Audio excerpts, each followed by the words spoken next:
assim no meu mundo.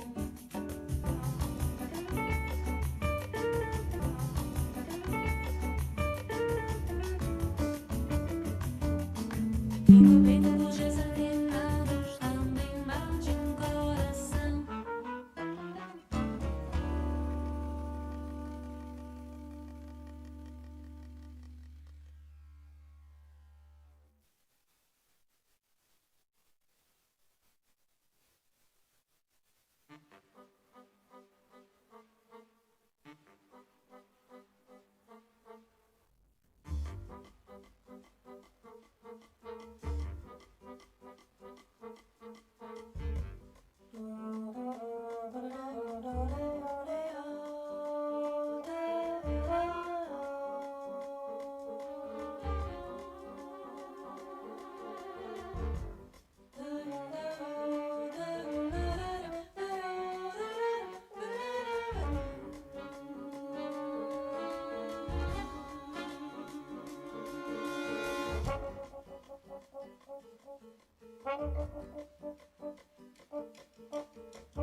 Hello, friends.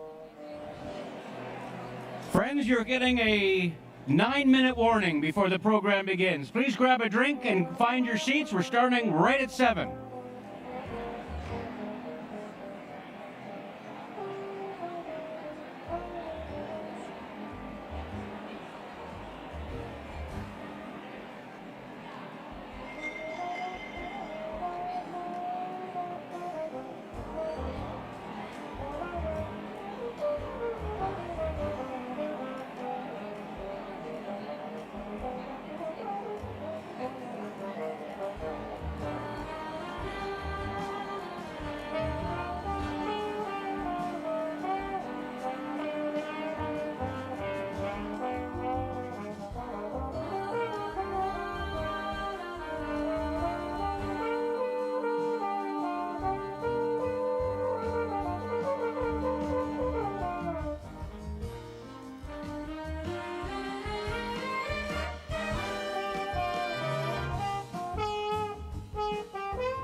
Checking the volume. Where's Isaac?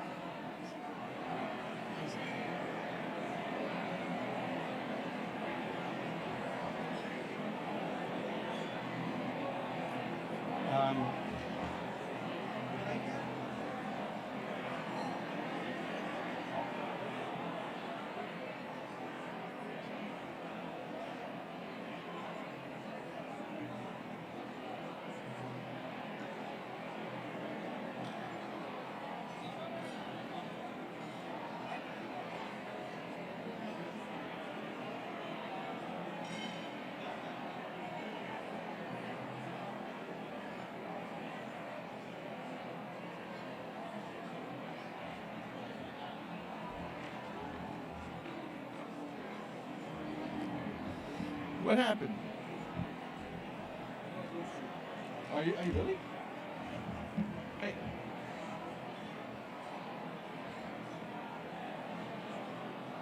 Bye.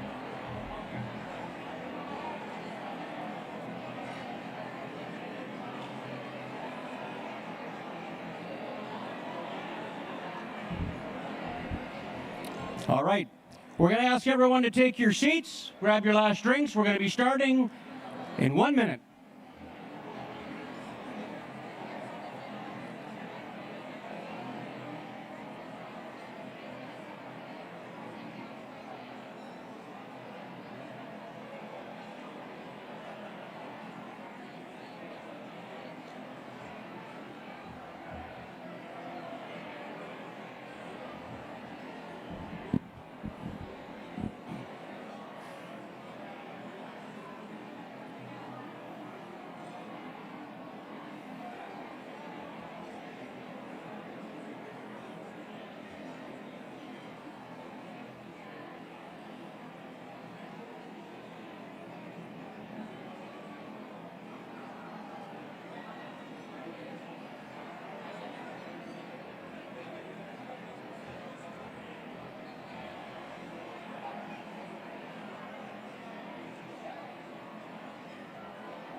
All right.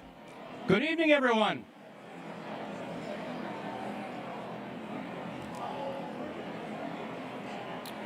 So good to see everyone. Final people will take your seats for us. We're going to get underway. We've got an ambitious agenda. My name is Brad Levine. I'm the Vice President of the Douglas Caldwell Leighton Foundation for Social Democracy, and it is my great pleasure to welcome each and every one of you to the 3rd annual Mouseland Gala on Parliament Hill. Welcome all.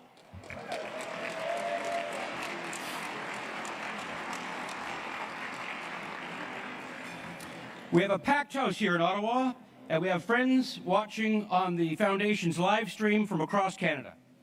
Now, as your MC tonight, it is my responsibility to have our program completed on time, which should be around the top of the 5th inning. Now, at our inaugural gala 2 years ago, we welcomed former BC Premier John Horgan. Last year, we welcomed former Alberta Premier Rachel Notley and paid tribute to Ed Broadbent.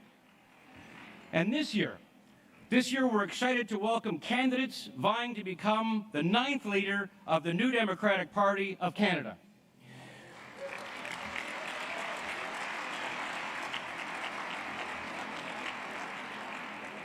We will hear directly from each of the 5 certified candidates, 3 of whom are with us in person: Rob Ashton, Avi Lewis, and Heather McPherson.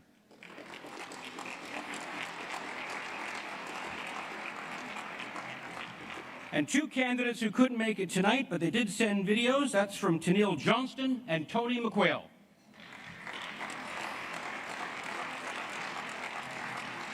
This will be followed by a panel discussion moderated by Jordan Leichnitz from our friends at the Frederick Ebert Stiff Tongue Foundation. It's a pleasure to have them all here. Thank you so much. It's going to be a great night. Now, since we gathered last year, the Foundation has been incredibly busy with several new initiatives. New this past year, we launched the Ian Reid Scholarship, recognizing the role of LGBTQ2+ people in the social democratic movement. This award is given annually to students committed to working in politics to promote the values and the goals of social democracy. Awarded by a committee to 3 outstanding applicants, this national scholarship is intended specifically for those pursuing careers in political research, strategy, and communications. A new annual lecture launched at Carleton University in partnership with the Masters of Political Management program, which will take place each fall with a specific look at serious issues of concern facing Canadians and solutions that government can bring. Our kickoff event featured former members of Parliament Megan Leslie, Miriam Monsef, and John Charest on the topic of democratic security in Canada and fighting misinformation. This past year, we also launched the Defend Public Healthcare Awareness Campaign, an effort to drive attention to the crucial issues facing universal healthcare in Canada and the forces working to undermine it. We launched the Protect Democracy social media campaign, aimed to educate people on the dire need for electoral reform at the federal level, to fight cynicism, curb apathy, and truly represent the will of the electorate through proportional representation.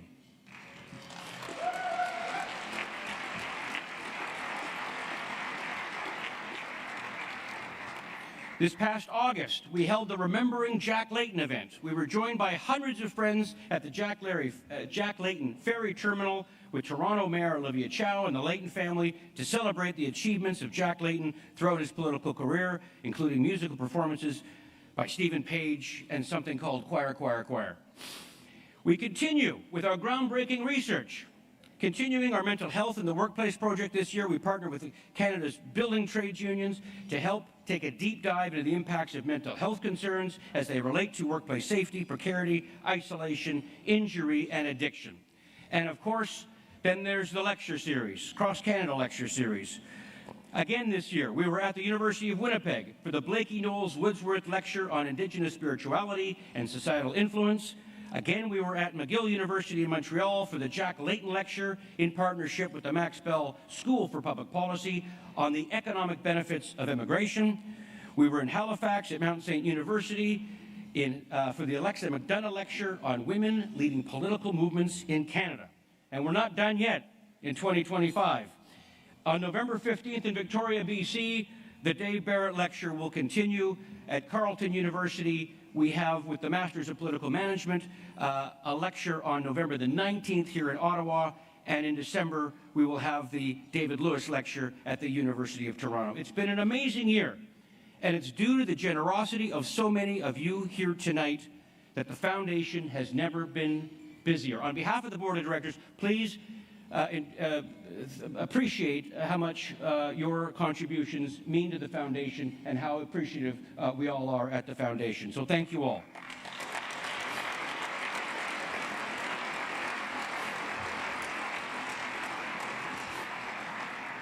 Now, on with the rest of our agenda. We're going to start off tonight with an Indigenous blessing, brought to us tonight by Shirley Toley.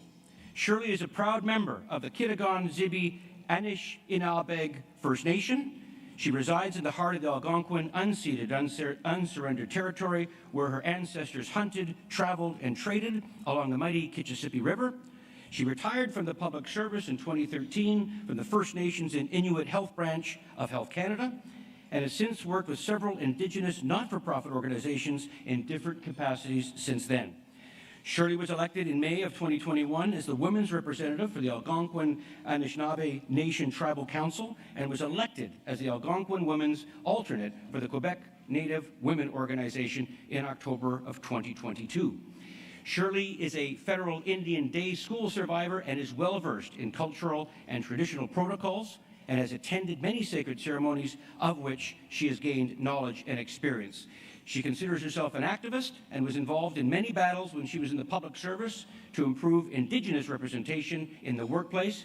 Today, she continues to work tirelessly to engage and advance the social and economic conditions of all women in the Algonquin Nation. Please welcome Shirley Toley.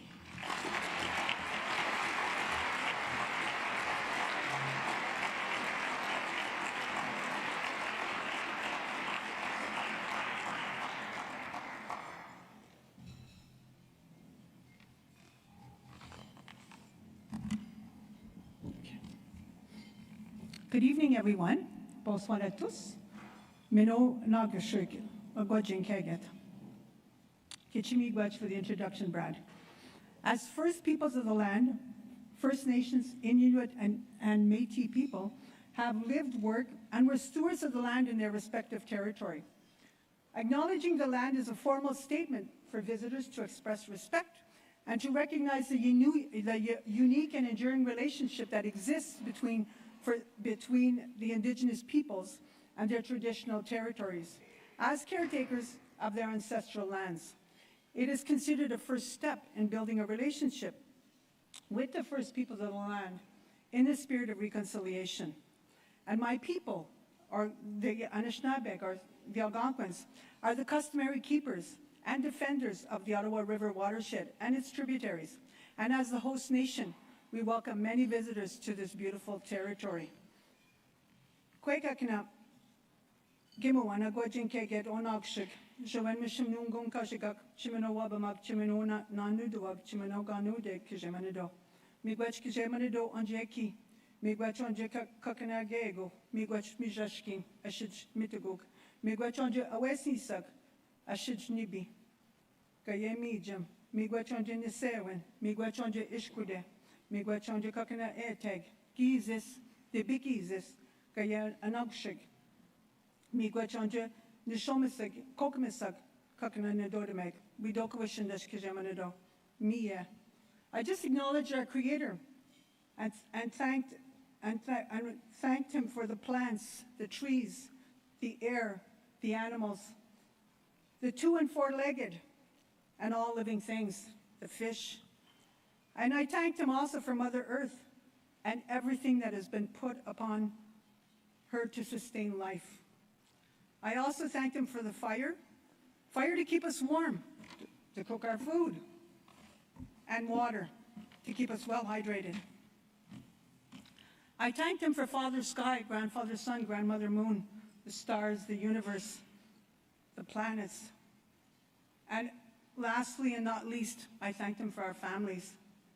I also asked the Creator to continue to guide us all so that we can see, we can hear, and we could share good thoughts with each other in a good way. Surely toli Indigenous kiriganzi bin nojiban nendamen wendamen kishi kirian pijaje gonjimanungum Anishinaabe eking kichimigwech.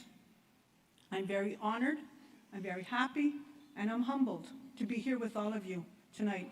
And on behalf of the Algonquin Anishinaabe Nation Tribal Council, our chiefs, and our nation, I bring you warm greetings, and I welcome you all to unceded, unsurrendered Algonquin Anishinaabe territory. The Algonquin Anishinaabe Nation Tribal Council consists of 6 communities. There's Kibawak, Lac Simon, Kichisakik, Picogan, Long Point, and Kitigan-Zibi being one of the biggest in population. And my ancestors traveled all across this territory to hunt, to trap, to harvest food, and to trade goods since time immemorial. Bonjour à tous. Je m'appelle Shirley Tolé et je suis née et j'ai été élevée de ma communauté de Kirigan-Zibi Anishinaabe et je me sens très chanceuse et bénie d'avoir le meilleur des deux mondes. La chance de vivre dans une communauté comme Kirigan-Zibi et ma vie ici sur notre territoire ancestral. We are all gathered here tonight for the leadership candidate introductions for the 5 of them that are running. And I think I was very lucky, in the past years, and I think, one of my moments that I remember was the day that I met Jack Layton. And in the past couple of years, I was able to meet with Jack Mead as well. And I found both of these men to be very genuine individuals that really cared for the people, and that's what we need. We have to care for the people, because if you're going to come up here and stand and talk, it's all good, but your heart has to be with the people, for the people, and nothing else. And that's what leadership is all about.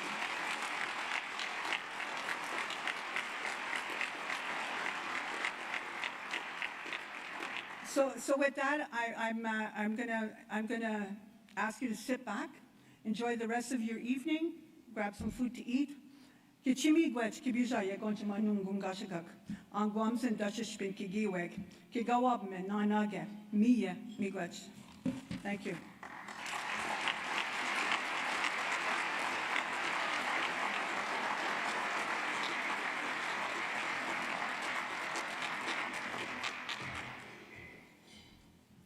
Thank you so much, Shirley.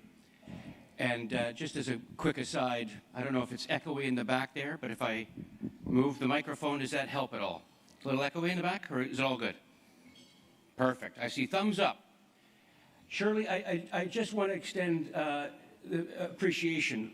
Shirley drove in from Montreal and has to drive back tonight just to be here to give blessings for us tonight. And that is a tremendous effort, and we so appreciate it.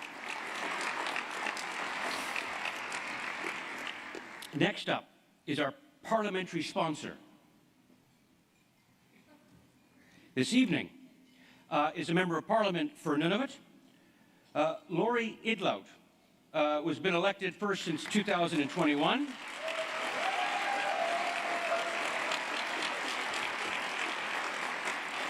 And was re-elected obviously in 2025 in the Great Riding of Nunavut.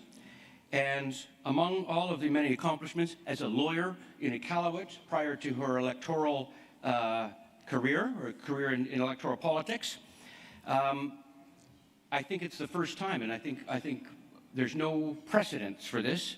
But when Laurie was seeking the nomination for the New Democratic Party of Canada's in 2021, it was decided by a coin toss. And it was the first time in the territory that such an outcome was decided in such a manner. But we are so appreciative, Laurie, of you hosting us tonight and all your contributions to not only the people of Nunavut, but the people all across Canada. You are a force, and we so much appreciate you being here with us tonight. So please welcome Laurie Idlout.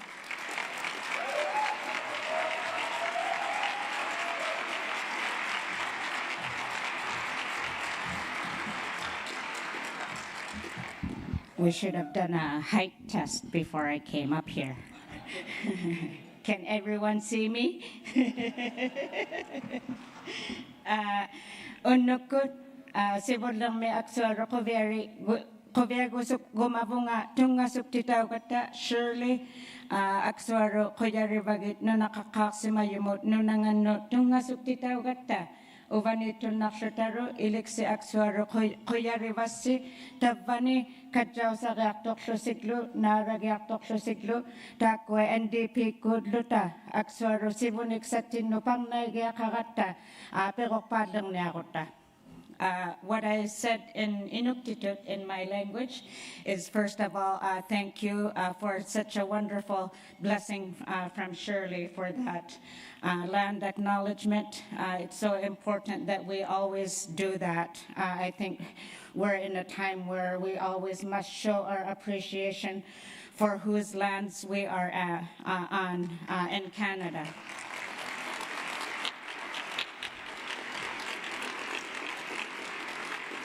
I hadn't known that Shirley was a student of a residential school, and I commend you for being able to speak 3 languages. That's quite impressive. I think that it goes to show how strong Indigenous peoples are, that no matter what we're forced to endure, that we're going to keep our own mother tongue and learn more languages. And I think Shirley is such a beautiful example of that. Kuya namik Shirley.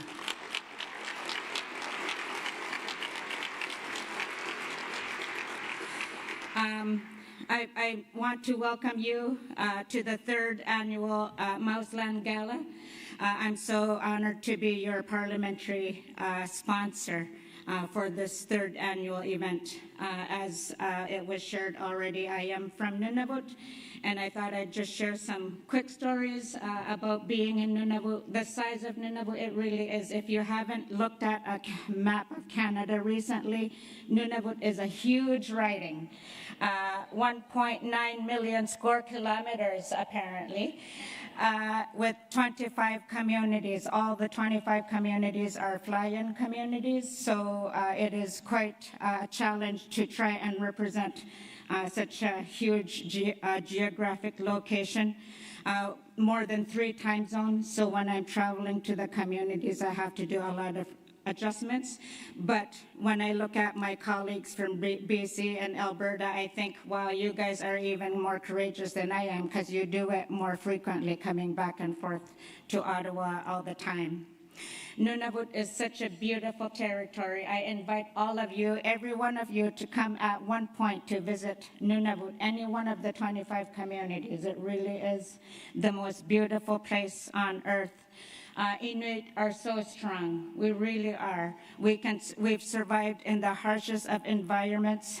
We've been able to maintain the wildlife.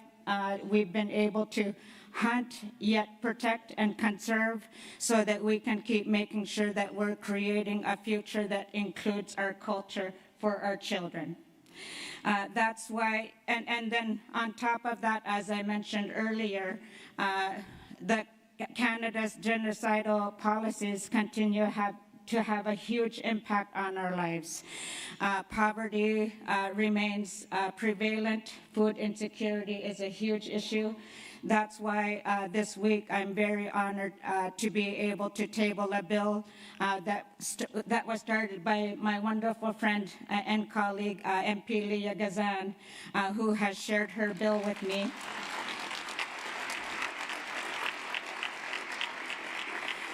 I'll be tabling a bill on guaranteed livable basic income, because we have seen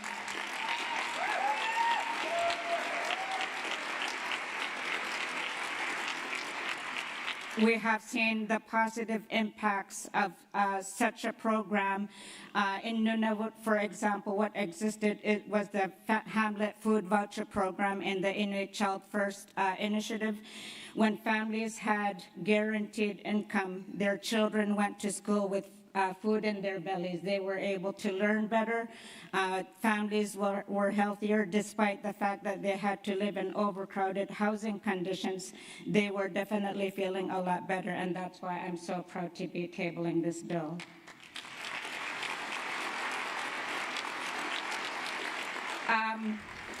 Another exciting news, Nunavut EDA recently experienced a huge revival. Very exciting. We now have 4 members in our EDA. That is yeah. For those that are good at math, that represents a 300% increase.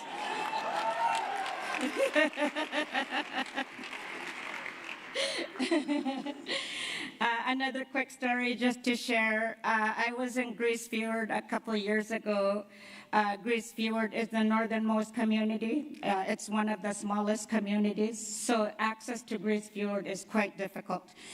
When I visited that community, I had the fun experience of hosting a community feast. We had frozen caribou, we had boiled seal meat, we had frozen muktak, seal blubber, so we had all our wonderful cultural foods, but we were challenged with one item, and it was a beverage. It was coffee. Like, how can it be difficult to have coffee, right? So here's what happened. In that community feast, the community, there's about 200 people in that community. We had a show of about 100 people, but this coffee maker, this gigantic coffee maker, just was not working. So we weren't able to serve coffee, to the dismay of the people that had showed up, and I felt so bad. I had shared with my staff that were with me, I said, you know, wouldn't it be so wonderful if I came back to Ottawa and I ordered them a nice coffee carafe, like a nice gift from their MP, so that they can enjoy coffee during like community feasts and stuff like that. You'd think that would be wonderful, right? I'm so thankful that I didn't share that idea with the mayor that time that I had visited the community, because the mayor gave me the tour of where we were having the community feast.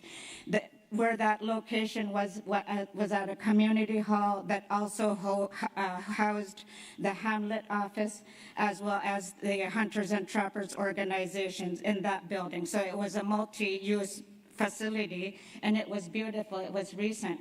And when the mayor was giving me the tour of the place, she told me the story. She said, I love this new facility. It's so beautiful. And the reason I love it so much is because when the other MP asked me what I wanted, the other MP, her name was Leona Aglukak.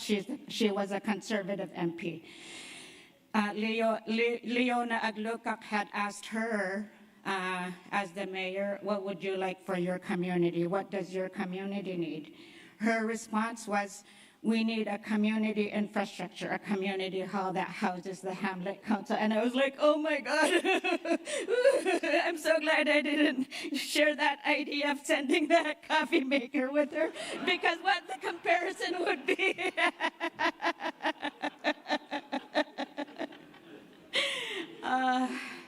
Now she'll have heard it, I think.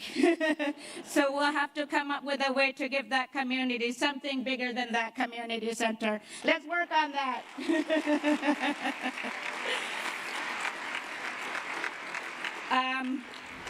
Very quickly as well, I wanted to share as an Indigenous MP, as an Inuk, just how proud I am as an NDP MP to share some success stories of past and current Indigenous MPs.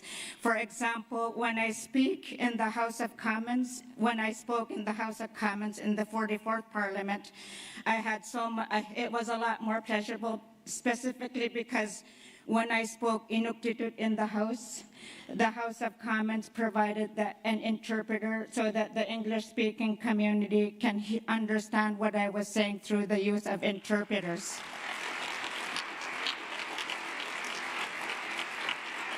And that was through the successful work of NDP MP Romeo Saganash. Thank you, Romeo. It was through his work getting UNDRIP passed in the House of Commons that I'm ever so grateful for. Another one is, of course, my friend Leah Gazan, who's such a fierce leader, who I admire, who's done great work in the Red Dress Alert, addressing residential school denialism, and of course the GLBI. Like, you are the most fabulous, amazing, fierce human being I've ever met. And I'm so honored to call you my sister.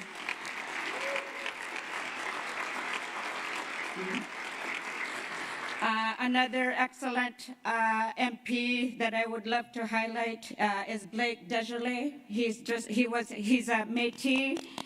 He did such great work in the 44th Parliament. He was the first openly Two-Spirit MP, and his impact was huge in Ottawa. His committee work was nothing like anything else I'd ever seen before. He created such broader understanding of Indigenous issues in Parliament and all across Canada. And let's give a shout out to Blake Desjardins. I miss you so much.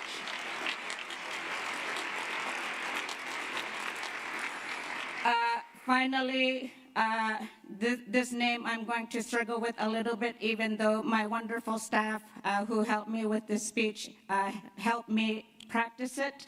I'm still going to probably butcher it really badly. Georgina Jolibois. Jolibois? Yay!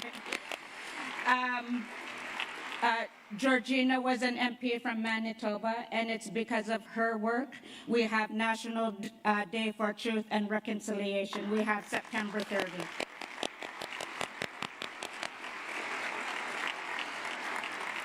We need to have more successful stories like these from Indigenous MPs. So I hope that when you go back to your communities that you do seek out more Indigenous peoples to become MPs, specifically NDP MPs, because we are the best.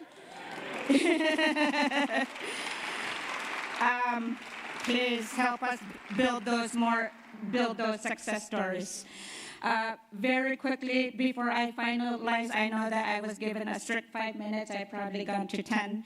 I do want to thank the Douglas Caldwell Layton Foundation for bringing us together for this third year, for the third time. I think this is a beautiful event where we get to meet each other, where I get to get outside of my comfort zone and go mingling and meet new people. That's been a lot of fun this evening. To the foundation as well for carrying out the vision of Tommy Douglas by giving space for progressive leaders and supporters to come together and have a bold vision for the future. And of course, I cannot leave this podium that I can see over by absolutely acknowledging Jack Layton for his vision, for acknowledging Tommy Douglas, for let's do our best to make sure that we continue their vision forward. Kuya Nami, thank you. Enjoy your evening.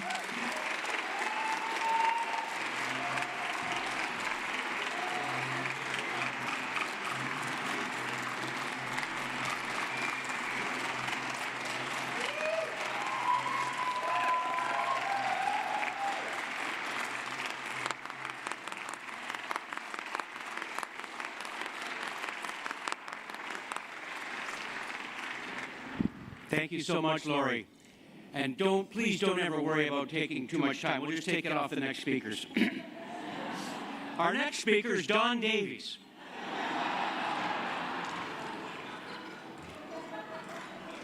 I'm not kidding, it is Don Davies. Don Davies, as you know, was first elected in 2008. Then he was re-elected for the great riding of Vancouver Kingsway. He was re-elected in 2011, 2015, 2019, 2021, and 2025.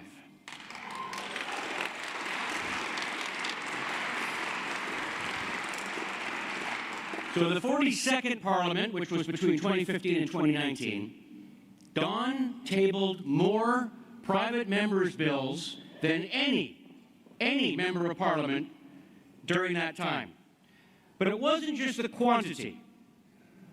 It was what he was advocating for and what he was striving to succeed with. And as we know, a driving force, not alone, but a driving force behind the fact that millions of Canadians today have access to dental care and millions of Canadians have access to cheap medications through the pharmacare plan. And that was due to the work of Don Davies. So please welcome the Member of Parliament for Vancouver Kingsway and the Parliamentary Leader of the New Democratic Caucus, Don Davies.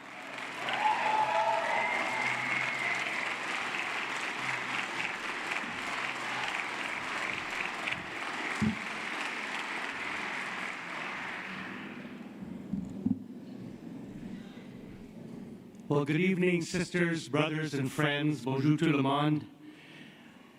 It is such an honor to be here tonight.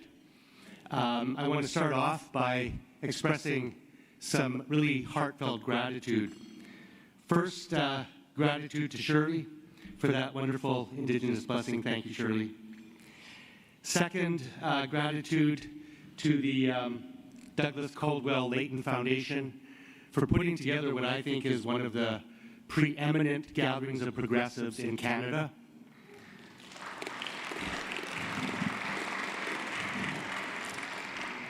I'd like to thank my colleague, Lori.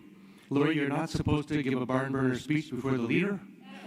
But I have to tell you, Lori is, without a doubt, the most powerful speaker in Parliament. When she stands up, you could hear a pin drop because she speaks with power and authenticity and grace. And it's such an honor, Lori, to serve with you. And finally, I want to thank our fabulous caucus, the group of 7, artists all.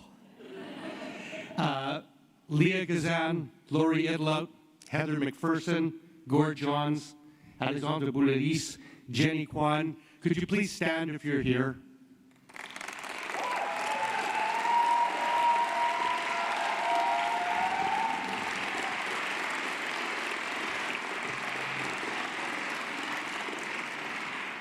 These are the hardest working, most intelligent, progressive politicians in Parliament, and it's just such an honor to serve with you. Now, Brad was only kind of half kidding when he talked about taking time from me. When I spoke last year, I gave what was, by all accounts, one of the most boring, tedious, 15-minute speeches on the detailed examination of pharmacare ever recorded. So Brad, don't worry. I decided this year I'm going to be crisp. I'm going to go through the history of tariffs. No, I won't. So I am going to try to stick to my time limit, Brad, so don't worry.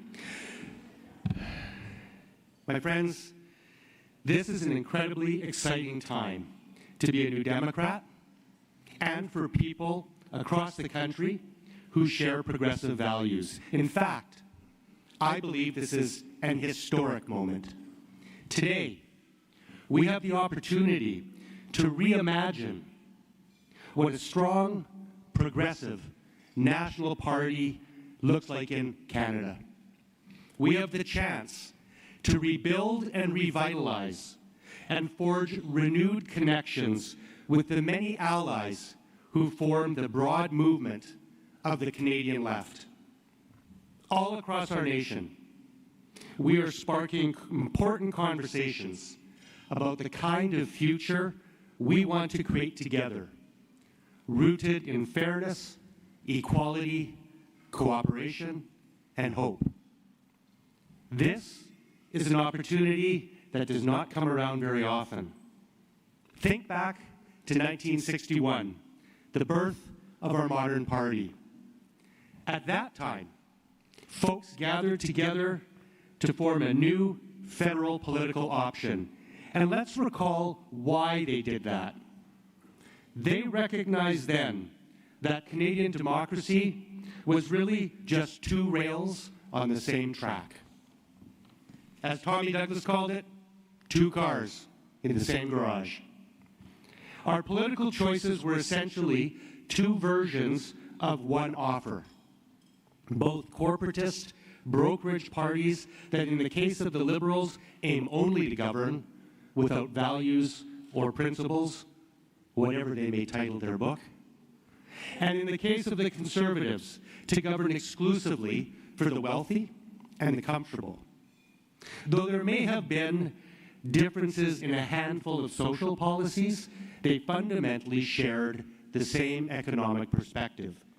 In both cases, the interests of working people was an afterthought.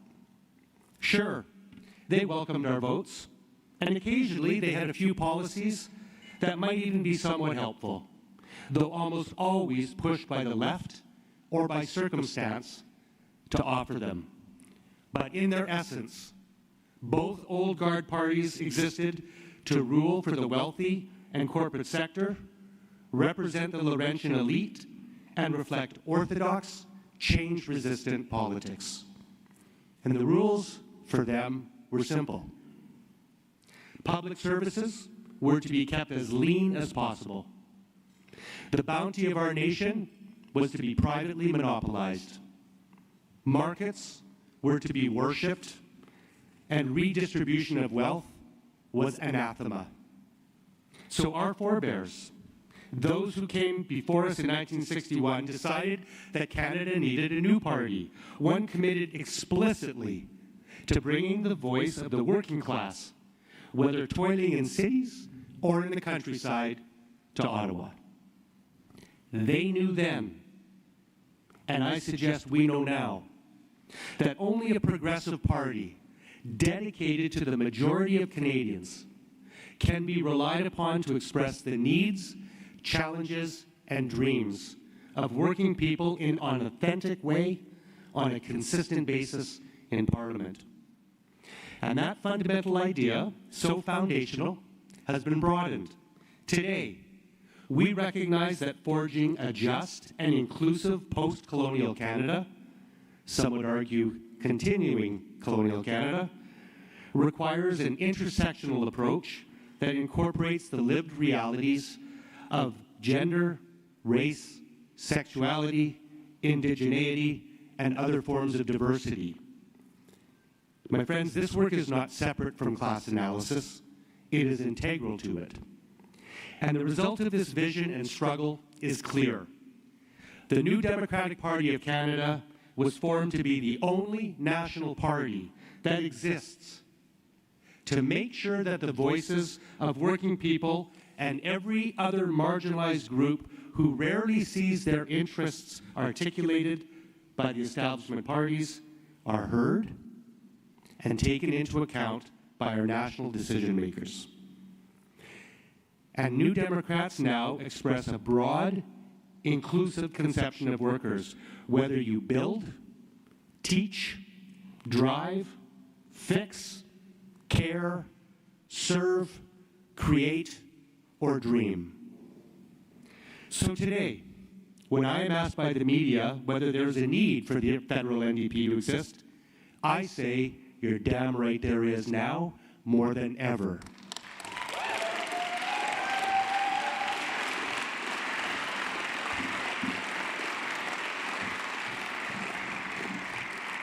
But my friends, we have much work to do. As was the case in 1961, we have to come together, share ideas, be creative, listen to one another, and debate with respect. We must have honest conversations about successes and failures, and create new processes and pathways that achieve results. In my view, we need absolute clarity of purpose and mission, which is to unapologetically dedicate ourselves to the goal of winning government in Canada.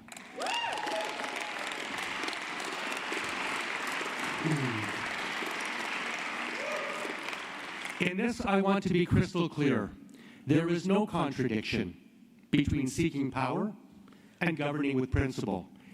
In fact, not to do so would be to betray the interests, aspirations, and needs of the very people we claim to represent. I know that's what Tommy and Jack believed.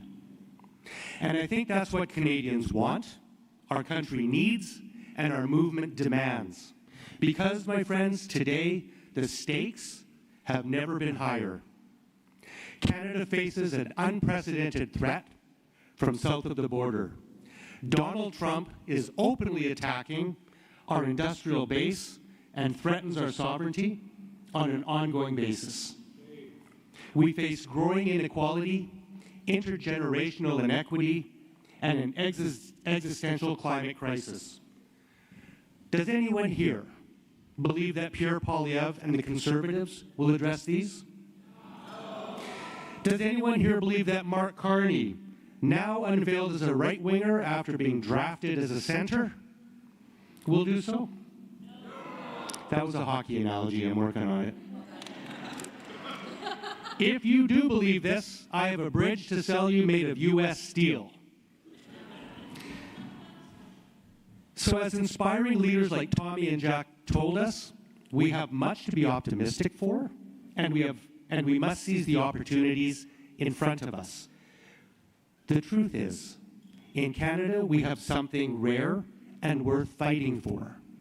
A national political party that is uniquely and firmly rooted in progressive values. The experience of our past and currently in the United States shows how a rigid two-party system can constrain democratic debate, marginalize working-class voices, and entrench corporate interests, creating fertile ground for authoritarianism and even the rise of fascism. In contrast, Canada's multi-party system offers space for transformative ideas and genuine representation of diverse perspectives. It allows us to imagine and pursue bold alternatives, not just in our politics, but in our economy and in our society. And I believe Canadians recognize and cherish this. So today, we have a unique opportunity to strengthen our nation in the spirit of social democracy, guided by our long-standing conviction that Canada's prosperity should be built by investing in our own people, industries, and resources.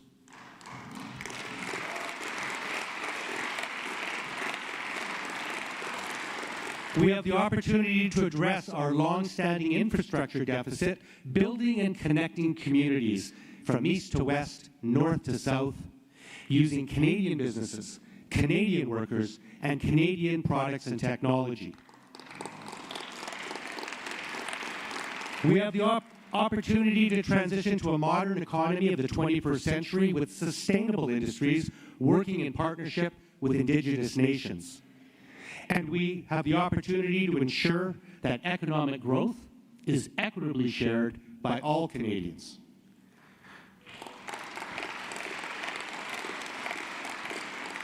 We can deliver strong public services from education to health to social safety so everyone can realize their potential and thrive. We can develop a society based on uniquely Canadian values, including those of celebrating diversity, respecting equality, building unity, and caring for one another. And we can be a proud, sovereign, social democratic nation.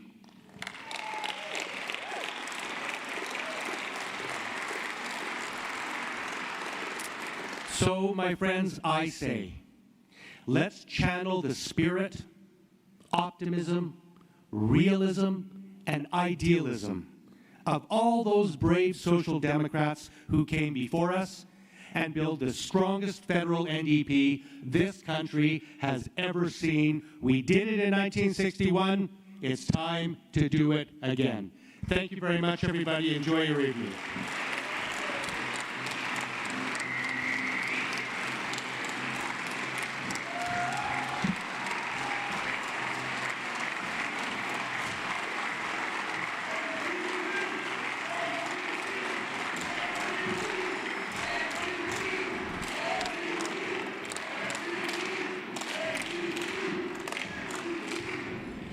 Good evening, friends. Thank you so much.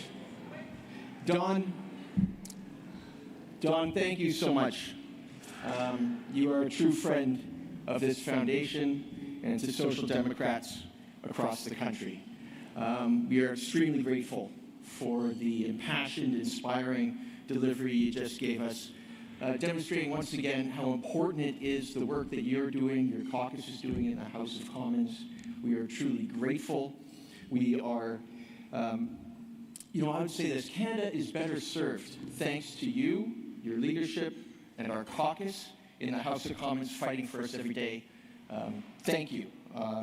Thank you so much for the work you do. I'm going to get emotional in the first sentence.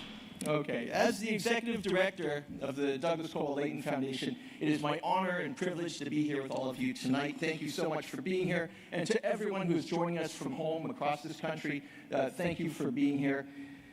It's important for us to take time to celebrate our shared success, but then also chart our course for the future, especially now in these turbulent times. Friends, this year, we've already faced some unprecedented challenges, things that I thought that I would not witness. The specter of far-right populism here at home and abroad, the disturbing threats we just heard from Don Davies about coming from an administration south of the border, and as a result, an insecure economy affecting millions daily. It stirred in all of us a renewed sense of patriotism and civic responsibility this year. Now, Tommy Douglas had the foresight to establish this foundation 50 years ago for exactly these types of situations, to provide Canadians a place for good ideas, progressive solutions, and intelligent conversations that lead to good actions. We have an opportunity here to remember our past victories, reflect on them, but then also turn and learn from the hard-fought lessons so that we can deal with the issues that come to us in the future. Tonight is an example of exactly what Tommy Douglas asked us to do. In fact, Tommy said, we must be the change that we want to see in the world. Now, that's true for every single one of us. Maybe a bit more so, though, for a few of us. I'm humbled, I'm very grateful that this evening we're joined by our incredible social democratic leadership candidates for Canada's NDP.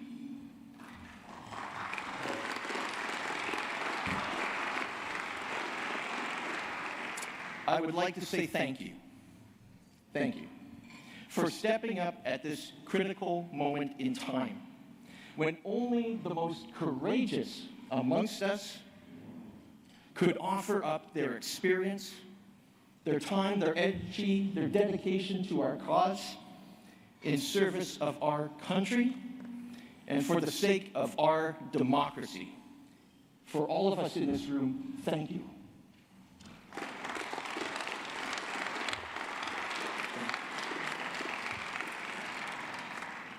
Before we get to the main event, I have a couple more thank yous to go through, so bear with me. And I also have a very exciting announcement. So let me start off by saying this. I want to say thank you to our partners. Thank you to the United Steelworkers.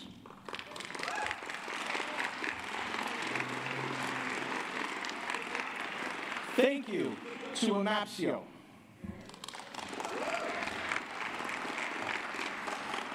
Thank you to the Professional Institute of the Public Service of Canada, TIPS. Thank you.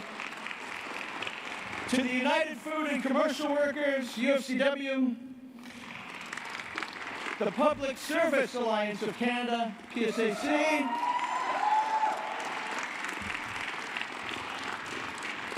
To NUPG, the National Union of Public General Employees. The Canadian Teachers Federation, and the Elementary Teachers Federation of Ontario,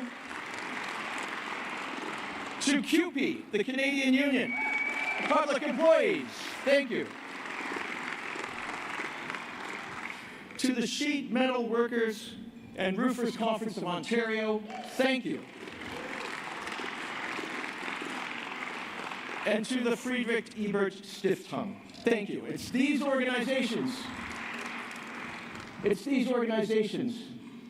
and the other organizations here on the screens today that fuel all of our work throughout the year, making sure that everyone across this country can benefit from the charitable activities of our foundation.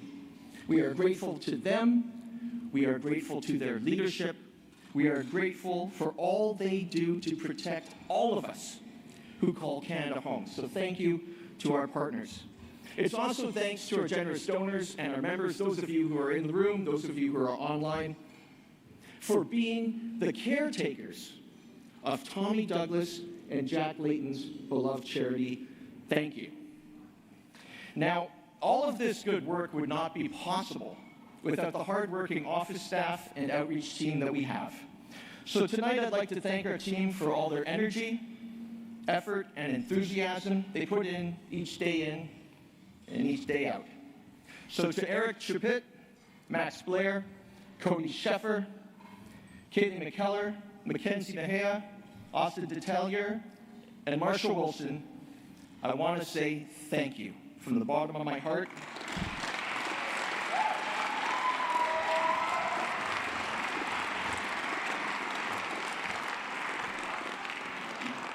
You make me proud every single day. I am so grateful for your commitment. It's a pleasure to be on the team with you. So thank you. We heard earlier, okay, a round of applause for the staff.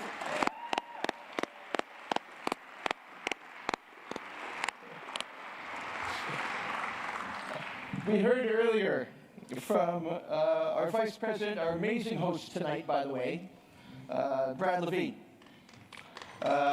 Yeah, let's give it a hand for Brad Levine. About all the work that we've done, that we're doing. So this would not be the Mouseland Gala if we didn't make a big announcement for next year. Since launching first in 2022 with just 2 modest events, the lecture series has become our flagship. Following, in fact, the exact instructions that Tommy Douglas and the founders left us in 1971 to engage people in places where they live on the issues that are important to them. Thanks to the determination of our board of directors and staff, our very important annual partners, these events have become the most anticipated for curious minds in the cities they happen in across the country. So tonight, I'm very proud to announce that next year, we will be increasing the lecture series tour from 6 events to 8 lecture events in 8 universities, in 8 different cities, in provinces across the country, starting next year.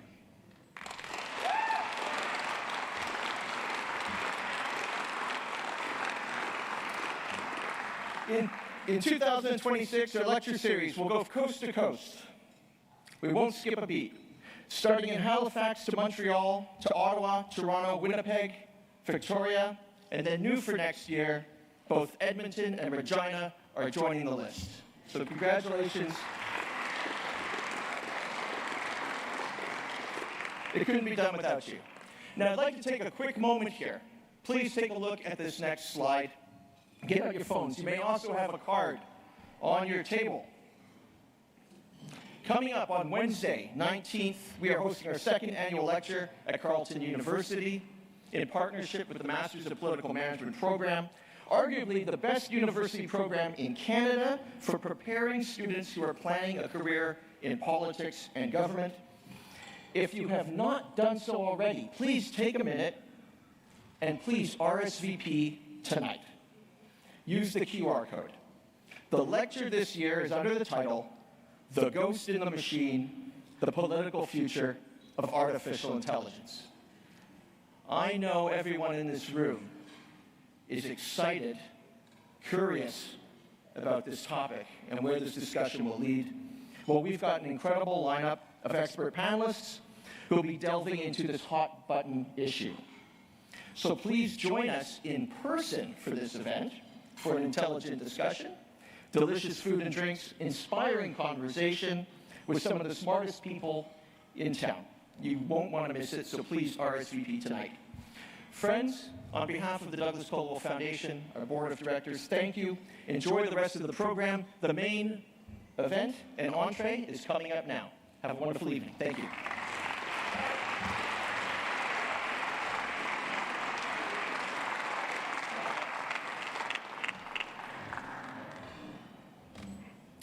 All right, thank you, Josh.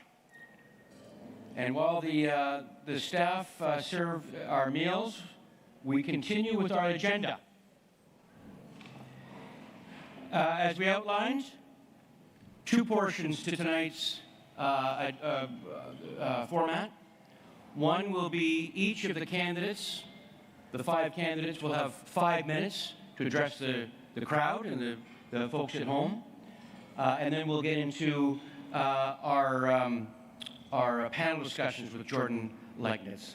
So we're going to go in alphabetical order because that's what the board decided. Ghost in the Machine. Did anybody else thinking I had that album?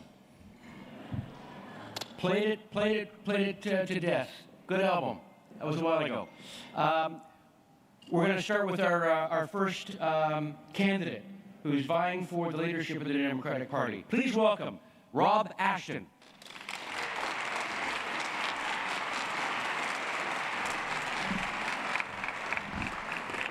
Thanks, Brad. I had a bow tie on, took it off because I was just told you can't see it under the beard. So I can dress up every once in a while. So look, before I get going, I want to just talk about what happened in Alberta yesterday. Over 50,000 teachers had their rights ripped away by Danielle Smith. So let's take a second here right now to send a message to the Alberta Teachers Association. You're not alone.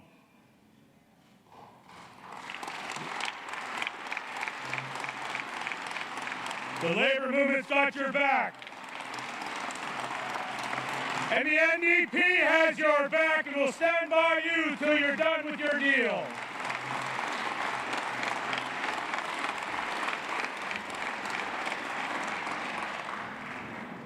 These workers deserve more than a standing ovation. These workers deserve our utmost gratitude for standing up for all of us, so thank you. So my name's Rob Ashton, not a politician, never wanted to be one, but here I am. I'm a worker. You know, I'm running to be the next leader of the NDP. Why? I'm running because I'm done watching the ruling class in Ottawa, pretending that they know what it's like to wake up before sunrise to go to work, or to work shift work day in and day out, or to fight through layoffs, to work overtime just to make ends meet. We're not just props for their speeches, we're the people who built this country, and it's time that we write our own story. I say it's time to elect someone who knows what it's like to worry about paying rent, to stretch every dollar, and to fight to give their kids a better life. Let me tell you, I didn't grow up with power, I didn't grow up with money. I grew up in Vancouver, on the docks, working hard, and getting my hands dirty. Standing shoulder to shoulder with women and men and friends who hold this country together every damn day. I'm running because I'm tired of watching working people getting kicked around. And I'm going to call it what it is. It's a class war. We give billions of dollars in taxes to Stellantis and GM, and how do they repay us? By cutting jobs in Windsor and Ingersoll. That's a class war.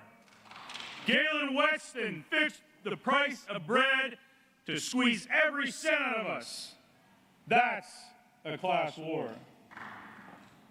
When flight attendants are told that they have to work for free, that is a class war.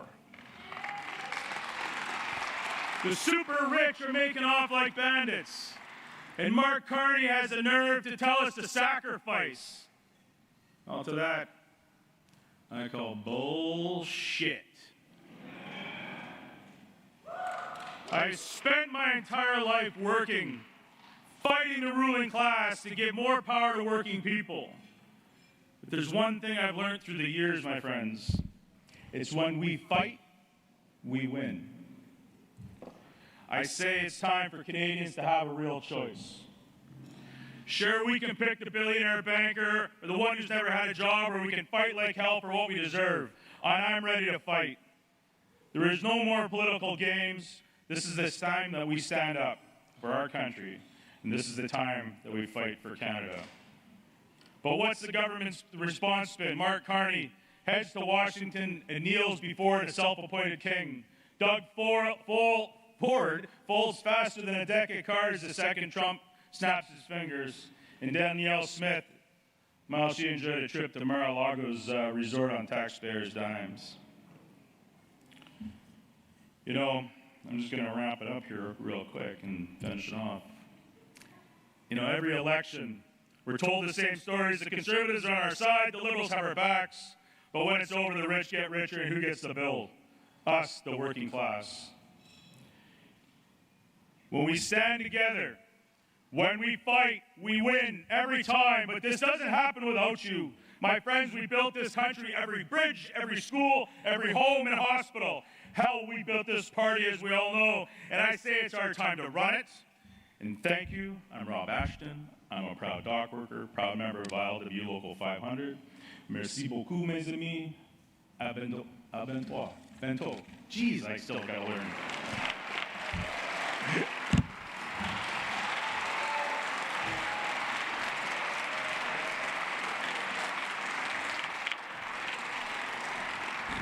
Thank you, Rob.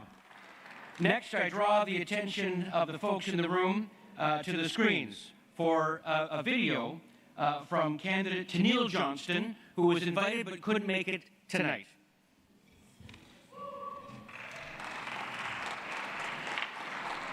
Good evening, friends at the Mouseland Gala. I'm calling in from the West Coast and I wish I could be there in person to shake your hand. Bonsoir, je m'appelle Tanille Johnston et je suis ravie d'être ici, well, virtually at least. I'm from Kamatau, also known as Campbell River. I'm a proud Liquidstow woman, a working mom, a registered social worker, and a city councilor. I grew up in a working class family and I currently live on Indian Reserve 12, an area we call Quinsam. I've spent my life on the front lines, making life better for my community and for the most vulnerable, which is why I'm running for leader of the NDP, because I believe it's time for a renaissance of the working class, a real one, the kind where the quality of life for the average person finally goes up instead of down. We're overdue for a renewal of social democracy. Social democracy looks like a table set for everyone, where no one leaves hungry, and there's always room for one more. It feels like the warmth of shared laughter and the security of knowing that your government has your back. It sounds like a spirited debate in a community hall in solidarity and respect. And it tastes like fresh bread broken together and made from the hands of many and shared without hesitation. Social democracy means putting decision-making power back into the hands of the people and measuring progress not by GDP, but by the well-being and the equal opportunity available to everyone in this country. Our party was founded on these values, and it's time we lived up to them. That's why my first step as leader is to make the NDP free to join. We are the People's Party, and we need to start walking the talk. We need to start opening our doors to anyone that wants to join. A $10 membership fee may not sound like much to some, but to so many we represent, it's a barrier to entry. So let's tear it down. Now, building a social democratic movement takes more than just words. It's about actions. We first need more leverage and our party's status back. Then the real work begins. We'll make life more affordable by closing the wealth gap and tackling the cost of living crisis. We'll concentrate our efforts on putting a stop to the corporate greed that's driving up prices, taking apart the concentration of wealth, power, and data in big telecom and big grocers. We'll put an end to corporate landlords and put a cap on rental increases, which means corporations can no longer hoard real estate while people are forced to sleep in tents, cars, or on the street. We'll establish a national housing authority and build homes people can actually afford to live in. We'll say au revoir to fossil fuel subsidies and redirect that $18 billion to building a future where our kids can breathe easy, literally. And while we're at it, we'll finish what the Liberals never started, democratic reform, and bring back the per-vote subsidy, ending an era of politicians being propped up by corporate donations. Social democracy means having a proportional voting system where our politics reflect the will of the people, and that means making every vote count. Friends, the harm done to our society through the erosion of our social democracy is clear, and it exists in the daily struggles of the working class. Every day I hear from people barely hanging on, working full-time, and still visiting the food bank, young people giving up on home ownership, starting a family, or going to post-secondary education, students cutting pills or not picking up their prescriptions at all. It's wrong, and it doesn't have to be this way. My vision is for a Canada where everyone can have the medical attention and social supports they need, where you can go to school without accumulating a mountain of debt, and where people can afford to live a decent life. That's what I'm fighting for. And that's what this campaign is all about. Rebuilding trust, growing our movement, and bringing power back to the people. Which brings me to the Mouseland story. Tonight is about celebrating the spirit of that little mouse who stood up and said, "Pourquoi est-ce qu'on te vote? Toujours pour le chat." Why are we always voting for cats? Well, friends, the mice are organizing. Because only when we work together can we build the momentum needed for a renaissance of the working class. Because only when we work together can we win the next election. This time next year, I hope to be there in person with you all, perhaps as the new leader of the NDP. I hope you'll support me, and together let's build an NDP that's bold, that's progressive, and impossible to ignore. Gil Kesla, merci, and thank you for believing in our movement, in a better future, and proving that one small mouse can change the world. Have a wonderful night. Hala Kesla, and let's make history together.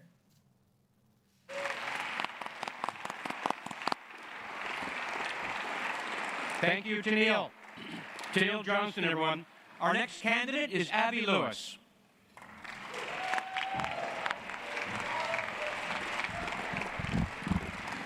Hello, hello. Wow, there's a lot of you. Lori, how can you follow rockstar Lori Idlet on a stage like this? And now you've met Tanille, which is fantastic. I'm delighted to be here with the other candidates. And most of the caucus, the Magnificent Seven. They're not just the group. The warriors in Parliament, thank you, Dawn, Leah, Lori, Gord, and the rest who couldn't be here tonight.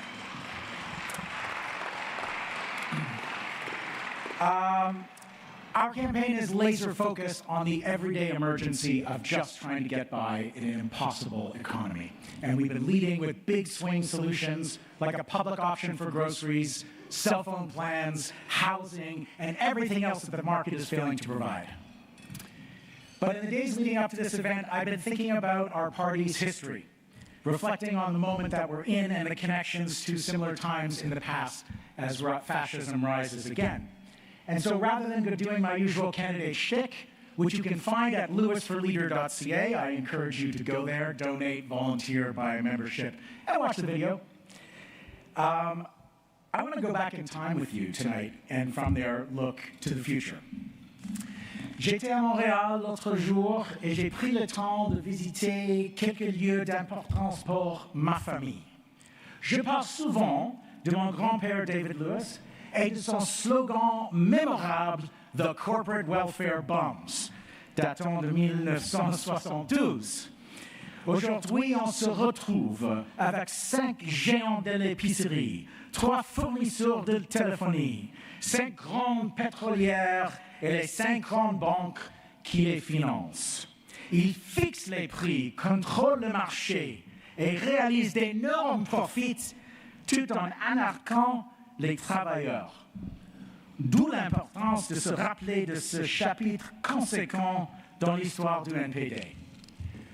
I was in Montreal recently, just the other day, and I took some time to visit some important family landmarks. I talk a lot about my grandpa David Lewis and his great slogan, the corporate welfare bums, in '72, and that is an important part of NDP history to remember.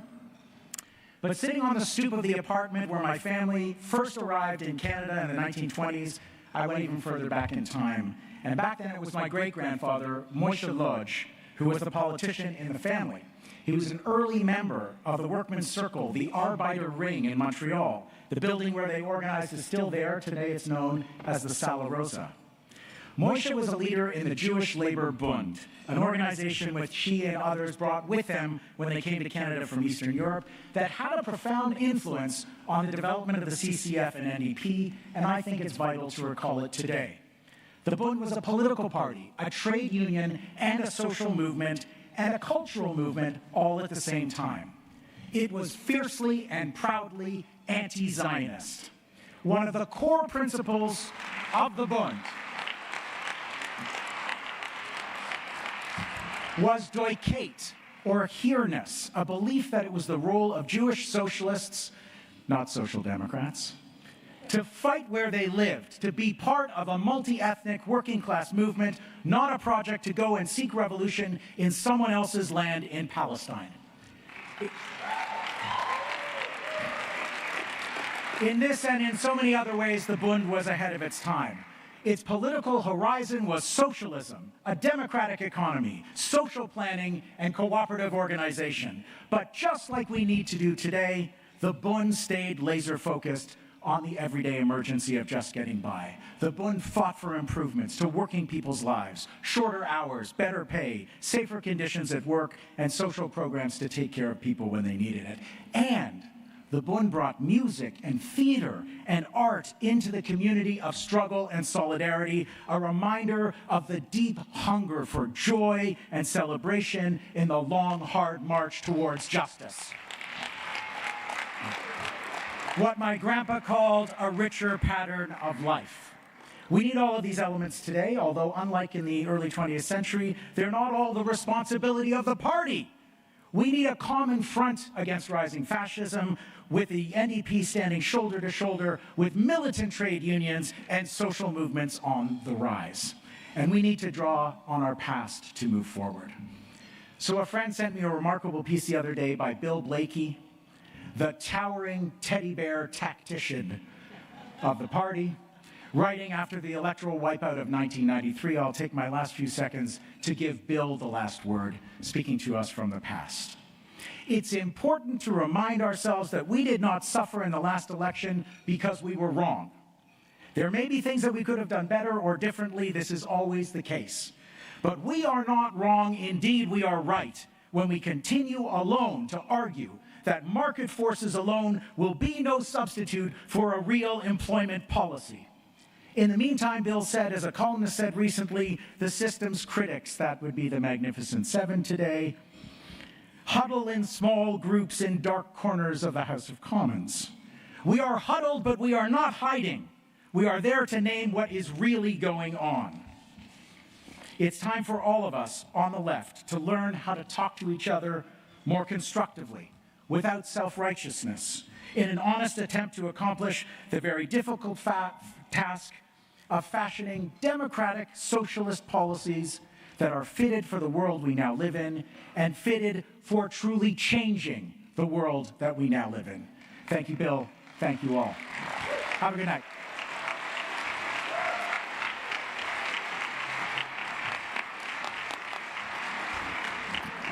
Thank you, Avi. Our next candidate is Heather McPherson.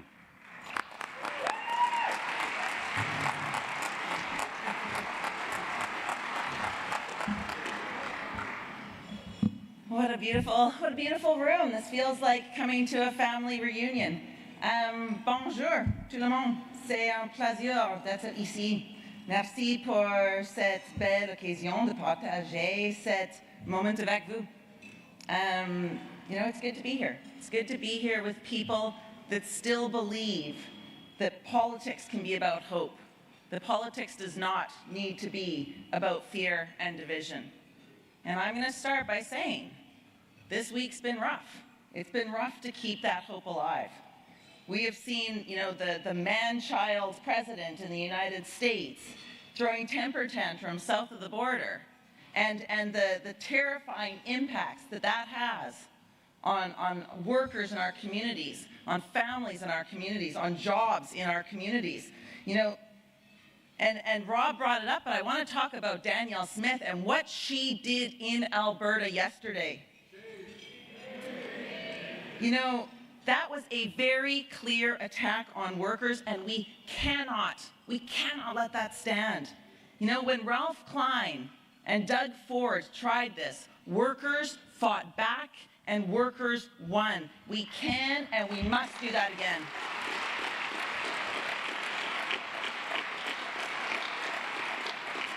And you know, the federal government isn't innocent either. They have used Section 107 of the Canada Labour Code. They have used basically back-to-work legislation by another name over and over again. I want to thank my colleague Leah Gazan, who has brought forward legislation to repeal 107 from the Canada Labour Act.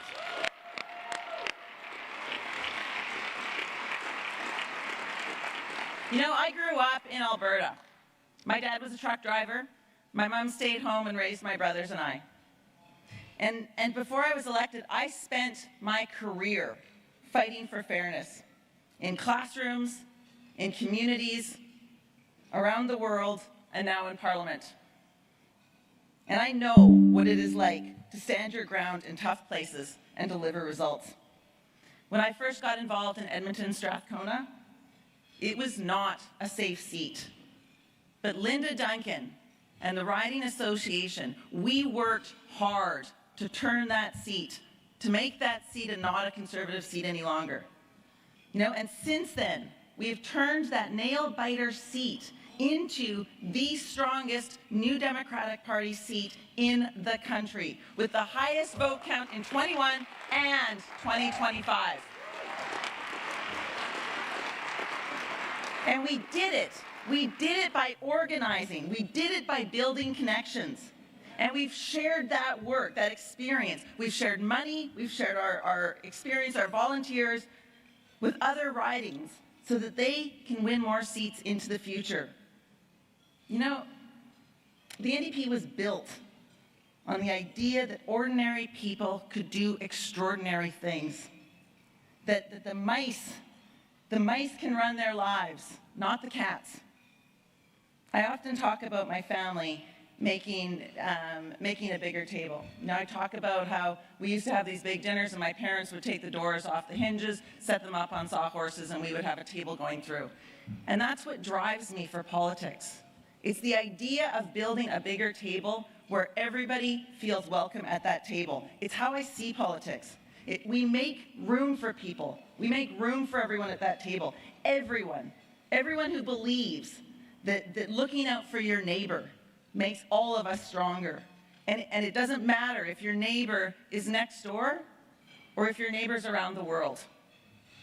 It's why I'm running to be leader of the New Democratic Party.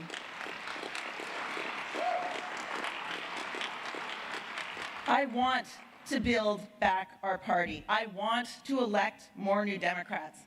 Not for me, not even for us, for Canadians, for people across this country who are depending on us to deliver for them, so that we can deliver a Canada where working people can build a good life, where everyone can afford a home, access healthcare, and count on public services that deliver, where reconciliation is built on trust and justice, not just words, where climate action creates opportunity and no worker is left behind, where government stands up to corporate greed and listens to those who do the work, where partisan politics don't shrink and divide us, but they bring us together for a common goal.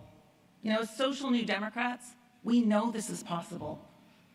You know, we can call a national emergency on housing to marshal more resources, to build more co-op and below-market housing, to ban big corporate profiteering on homes, and to protect tenant rights.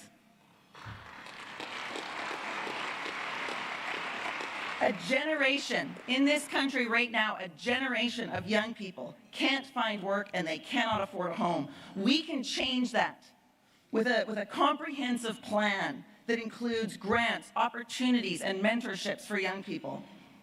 With that same plan, with my plan, we can also help build our communities with a focus on the care sector, the trades, and culture. And we can fight climate change with initiatives like a youth climate corps. Where's Laurel? I want to give Laurel a shout out on that one. Laurel Collins, everyone. We can literally share our energy with an east and west power grid. We can make life more affordable by taking taxes off the essentials that we depend upon. And we can enshrine workers' rights into law. I have a plan for all of that and more. This is an exciting moment for us, for our party. It's about choosing hope over fear, about believing in what we can build together alongside Labour, community, and provincial New Democrats. It's about being proud of who we are, of holding our values and defending the democracy that belongs to all of us. Because when we work together, we make Canada stronger. When we work together, we win. Let's rebuild hope. Let's do it together.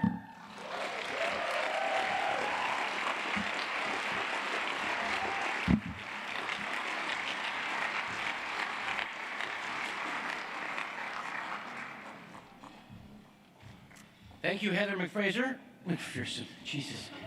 I almost called you Heather Stephenson. Jesus Christ. Yeah, is this thing on? Thank you, Heather. Our last candidate couldn't be here with us in person, but submitted a video. So we're gonna watch Tony McQuail's video, and during that time, our those that are with us in person here are going to be joining us on stage with Jordan Legnitz. So please welcome the Tony McPhail video. Hello. I'm Tony McQuail, and I'm running for the leadership of the NDP because I'm a parent, I'm a farmer, I've also been an environmental, social, and political activist, and I'm very concerned that we are sleepwalking our way to extinction as a society. So I'm glad to bring greetings to the Douglas Caldwell Leighton Foundation. You know, we stand on the shoulders of J.S. Woodsworth and Agnes McPhail, Tommy Douglas, and J. Caldwell, Jack Leighton, and certainly Ed Broadbent was a person who inspired me to get involved with the NDP. I'm running on 4 R's: representation, regeneration, redistribution, and redesign. Representation, because without a working democracy, we're not going to get a social democracy. And our first past the post system has been keeping ordinary working people from getting any really adequate representation since they got the vote in the 1920s. The farmers groups, the independent labor, CCF, the NDP, and the Greens have all been shortchanged. And the problem is that when we're shortchanged by the electoral system, people start voting strategically, and it makes us look even weaker and less effective and powerful. Regeneration is my second R, because we are shredding the fabric of life on this earth with a corporate, capitalist, consumerist structure that keeps trying for perpetual growth on a finite planet. And we have to start healing the damage that has done if we're going to have a place for our children and grandchildren to thrive. The next is redistribution, because our economy and our tax system have been structured to concentrate wealth rather than to distribute it fairly. And it's going to be something where we have to get a better balance. My father was an accountant, and he told me 2 things. He said, money's like manure. It does the most good when you spread it around. And the other thing is, you can always want more money. And that is certainly the situation we've gotten to now, where the billionaire class still doesn't think it has enough. And it's just tragic for the health of the planet and the health of society. And finally, my 4th R is redesign, because we're going to have to redesign how we do things. And we're going to have to do that from the community level up, because people have to feel that they have a voice and some control over the changes that they're going to be asked to make. And things are going to change. You ask somebody who had a wildfire go through or a flood go through if their lives were changed. Our lives are going to be changed as we respond to the crises of our time, which is ecological collapse and social disintegration. So I believe we need to reach out not just to our current NDP members to rebuild and strengthen the NDP, but we have to reach out to all those people who have given up on the political system, and they've had every reason to. It has failed them, and we have really failed them. So we're going to have to figure out how smaller parties can work together and bring forward a comprehensive, green, progressive platform that people think makes sense and that they think we can win, because we're not running competing candidates and weakening our potential electoral success. We also have to reach out to what I would call the disillusioned liberals and the concerned conservatives, because their parties haven't been serving them effectively at all. They just promise them one thing and deliver something else when they get elected.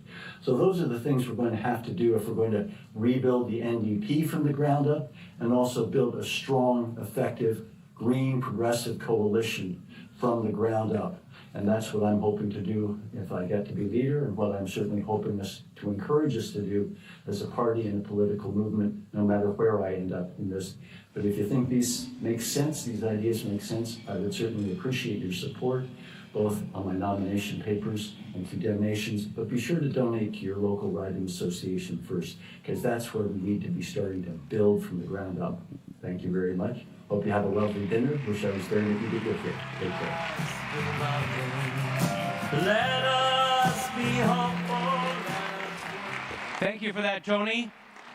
Now, please welcome in conversation Rob Ashton, Heather McPherson, Avi Lewis, moderated by Jordan Legnitz.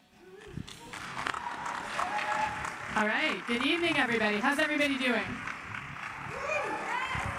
Okay, so if you need to check the score on the Jays game, this is your moment. Okay, you have free phone checking for the next 5 seconds. What's the score? Nothing. Okay, good. It's an honor to be here tonight, and I'm looking forward to a really great discussion here with our leadership candidates. So let's get it going. Let's start at the beginning. So Tommy Douglas once said, "Watch out for the little fellow with the idea."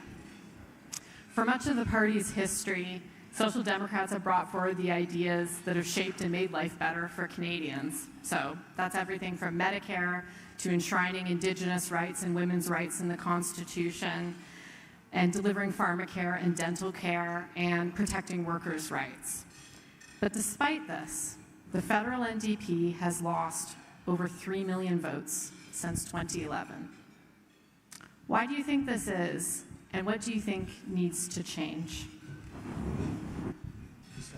And I'm going to begin with you, Avi. Okay. I think we've lost the gift for straight talk. I think we've confused people too much in recent years, and I think this might not be the perfect room to say so, but I think we might have over-relied on the technocracy of winning elections and lost the gut and the direct connection with the lived reality of people, a sense of moral clarity on the fundamental issues of our time. And I think it might be easier than we think to recover like a direct relationship with voters. There are some very simple truths that are pressing right now. Genocide is a horrific crime, and Canada has an absolute responsibility to do everything it can possibly do to stop it. And when our government is double talking as always, and when the party has suggested every mechanism that it can come up with, we need to look, for instance, to Labour for Palestine and start helping call for a hot cargo campaign and actually touch where goods are moved. When we're being oppressed by corporate monopolies in every facet of our lives, we need a public option for groceries. And being able to say that in the first few weeks of the campaign has already provoked a response from the Globe and Mail that gave its Thanksgiving Monday editorial to rebutting that argument, showing that we can spark conversations about real solutions by just saying them plainly in ways that people can understand.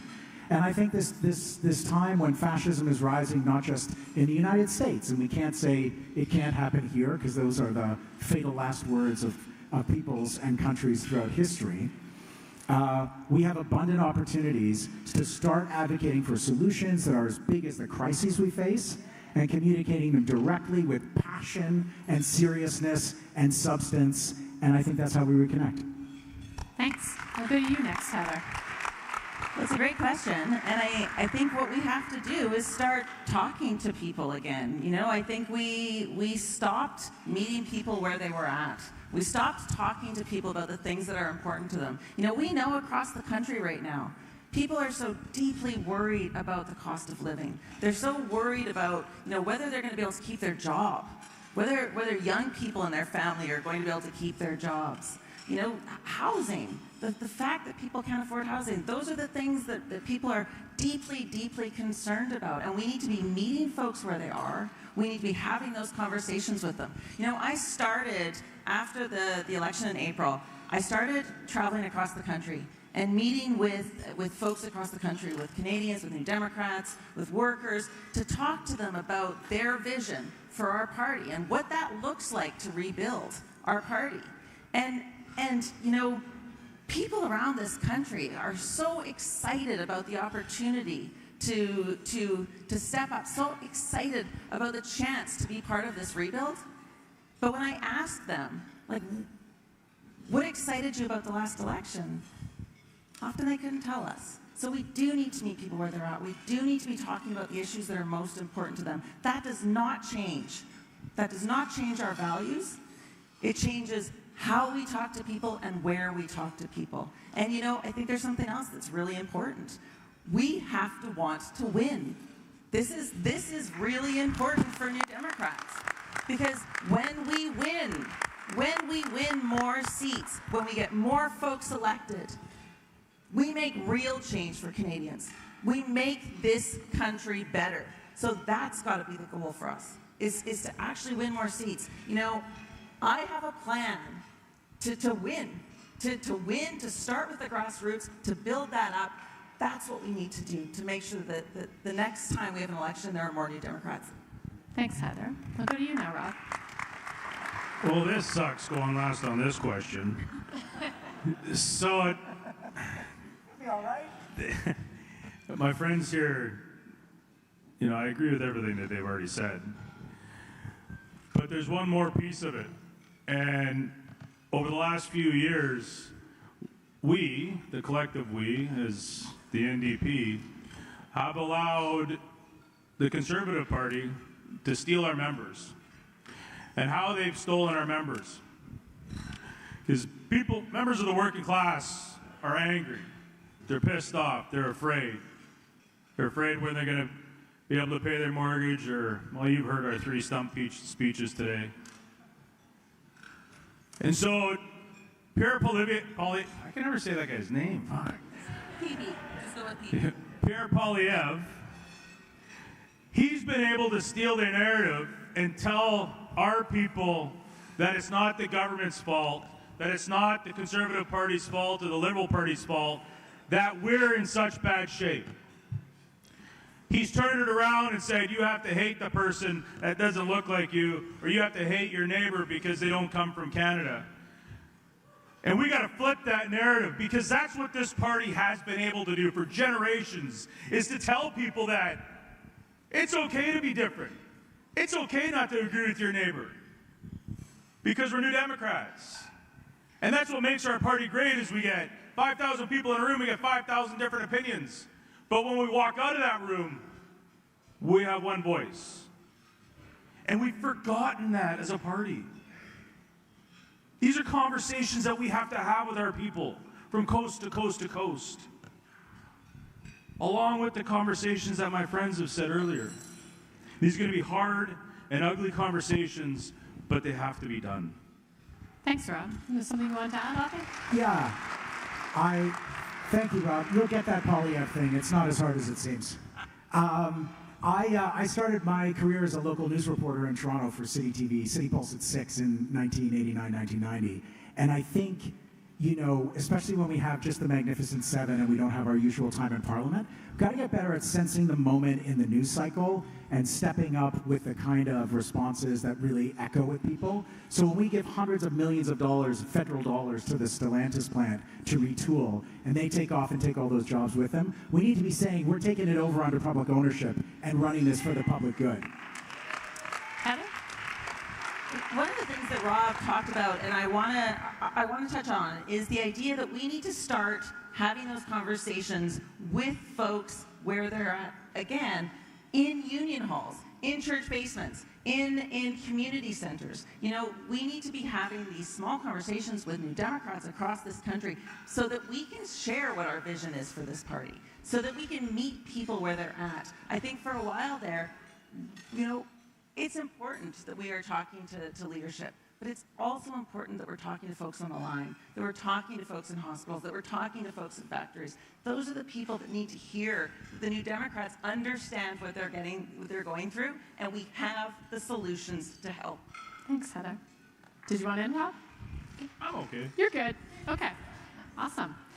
So the next question. So the NDP, as you probably know, currently forms government or official opposition in 6 provinces across the country. That's 6 out of 10. We could get a little cheer for that, maybe. So from BC to the Yukon, through the prairies, all the way to Nova Scotia, it's New Democrats that are governing or putting forward social democratic agenda as governments in waiting. Could you talk a little bit about what you've learned from the party's provincial successes and how you would envision working with them as federal leader? And I'm going to begin with you, Heather. Thank you. So listen, when I was elected in 2019, Rachel Notley, who was the leader of the NDP, the Alberta NDP at the time, wasn't sure she was going to be able to vote for me. She wasn't sure she was going to be able to vote for the federal NDP for us. And so after I was elected in 2019, one of the things that was really important to me was rebuilding our relationship with the provincial parties. You know, I've talked to MLAs and MPPs across this country who have said that the federal party has been a bit of a problem, has been a problem to be solved, not a partner. So fast forward to 2025.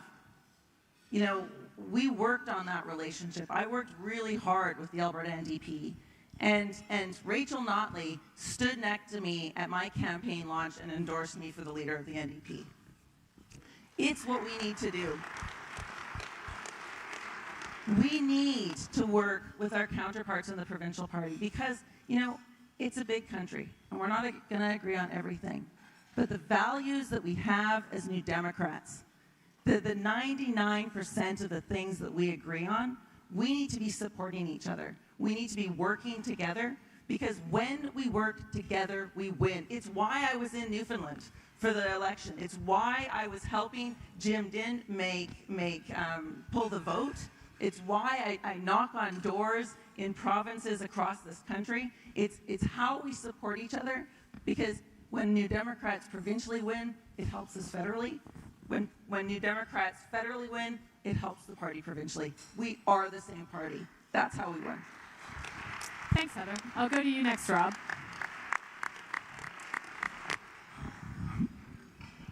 Six out of 10. Should be 10 out of 10, but we're getting there.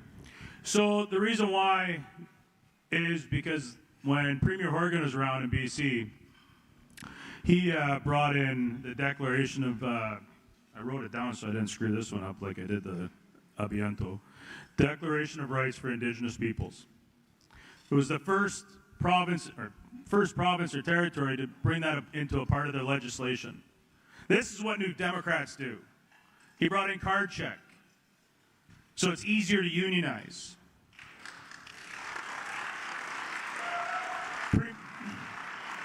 Premier Canoe brings in card check, easier to unionize. This is what people want. He also was one of the first provinces to sign up to the Pharmacare program, the National Pharmacare program that we brought in under Jagmeet Singh.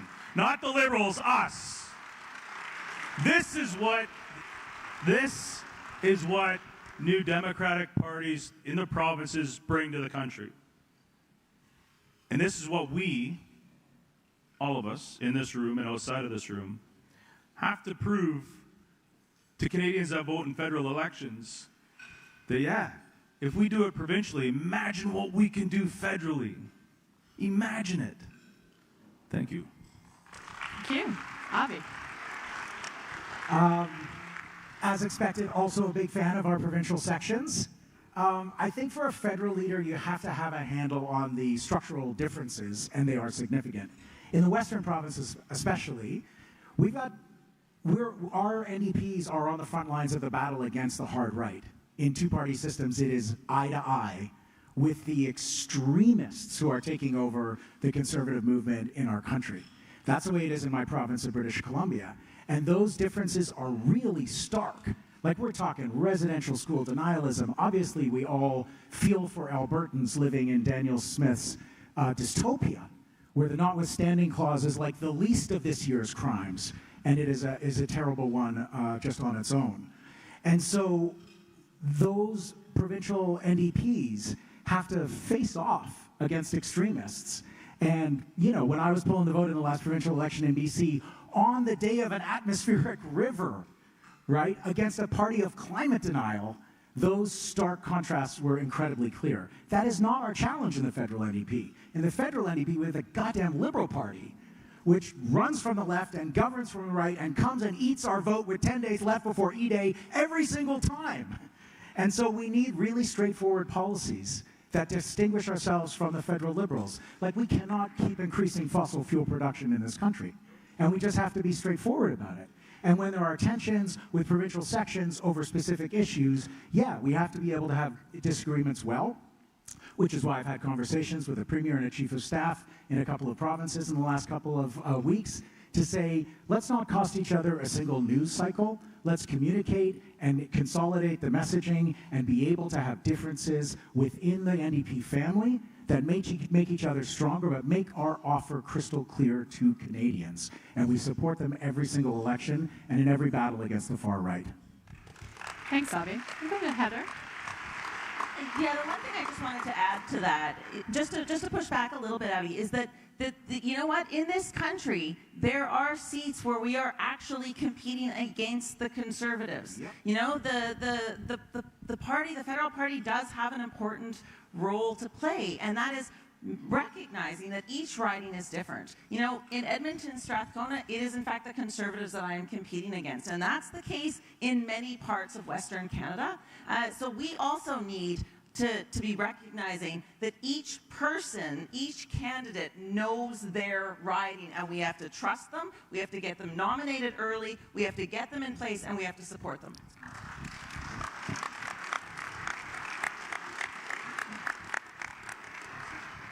Well said, Heather. Well said.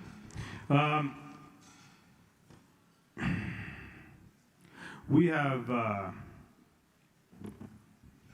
for us to win federally, like my friend said, the country's vast. We have to be able to talk to not only urban Canadians, but also rural Canadians. And there's some of the policies that we have in our party is some people in rural Canada don't like them. Some people in urban Canada don't like them. And we have to rectify that and figure that out, but that'll all happen March 27th to 29th. All right, thank you. Good. Okay, so let's move things forward now into the budget. Prime Minister Carney has described his upcoming budget as one of austerity and investment. And I think it's fair to say that that certainly got the attention of a lot of people in this room. And we know that too often when economic crisis comes, it's going to be working people who bear the burden of the cuts while the wealthiest do better than ever. So as you look ahead to the challenges that Canada faces with the US in the trade war, at the path that this Liberal government is taking in their policies, what do you think the role of the NDP should be, and what's your economic vision for the country? And I'll begin with you, Rob. You bet. For as much Liberals and Conservatives say that we have to sacrifice as working Canadians, I tell you, if we shall be billionaires by now, because every budget we have to sacrifice. It's ridiculous. So how do we fight against the bully? You stand up to them, period, end of story. I've been fighting bullies for 49 years. That's how old I am. And so how do we do that? We create good Canadian jobs in Canada, with Canadian industries, and we expand on them. We have to change our legislation. You know what? If he doesn't want to trade with us, fine. We'll go find other trading partners. We have amazing ports across this country. Premier Canoe is looking at expanding up in Churchill and bringing that back online. That's fantastic. It's another port for our people to move their products out. We have to bring shipbuilding back into this country. We used to build ships back in the World Wars. We're a shipbuilding nation. We're a maritime nation. And if we actually told people, like they have down in the United States, the Jones Act, that if you have a vessel that sails in Canadian waters, or the American waters for them, it has to be built in Canada. And if you get these, and this is what we have to do, defend against that guy down there. So we build ships in Hamilton, the East Coast, in Quebec, in BC. That puts a ton of steelworkers back to work.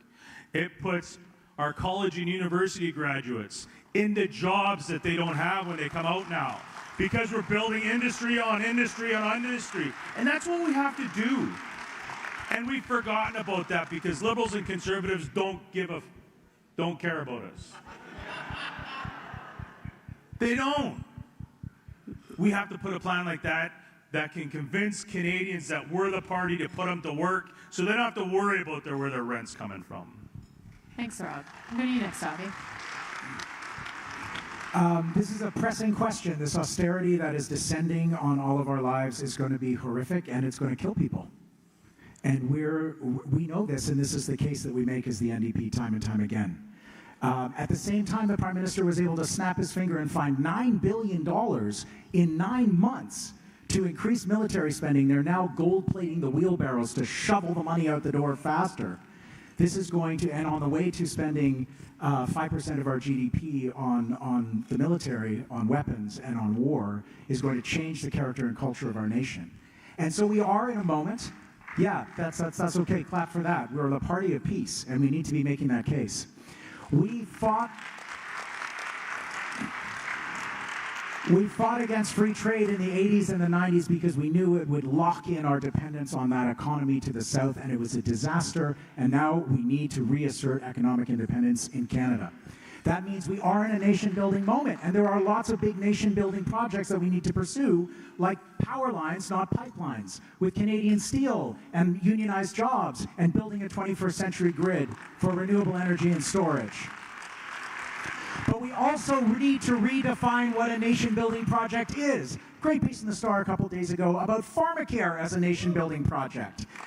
How about investing in the care economy? 4.2 million people work in healthcare, education, long-term care, and childcare. Mostly women, a huge proportion of racialized women. That is a nation-building project to pay childcare workers what they're worth with a national fair wage grid and bind our communities together and build a social fabric instead of spending money on weapons and war and slashing social services the way we're going to see them do. We have the alternatives. We've got to be specific. Thank you.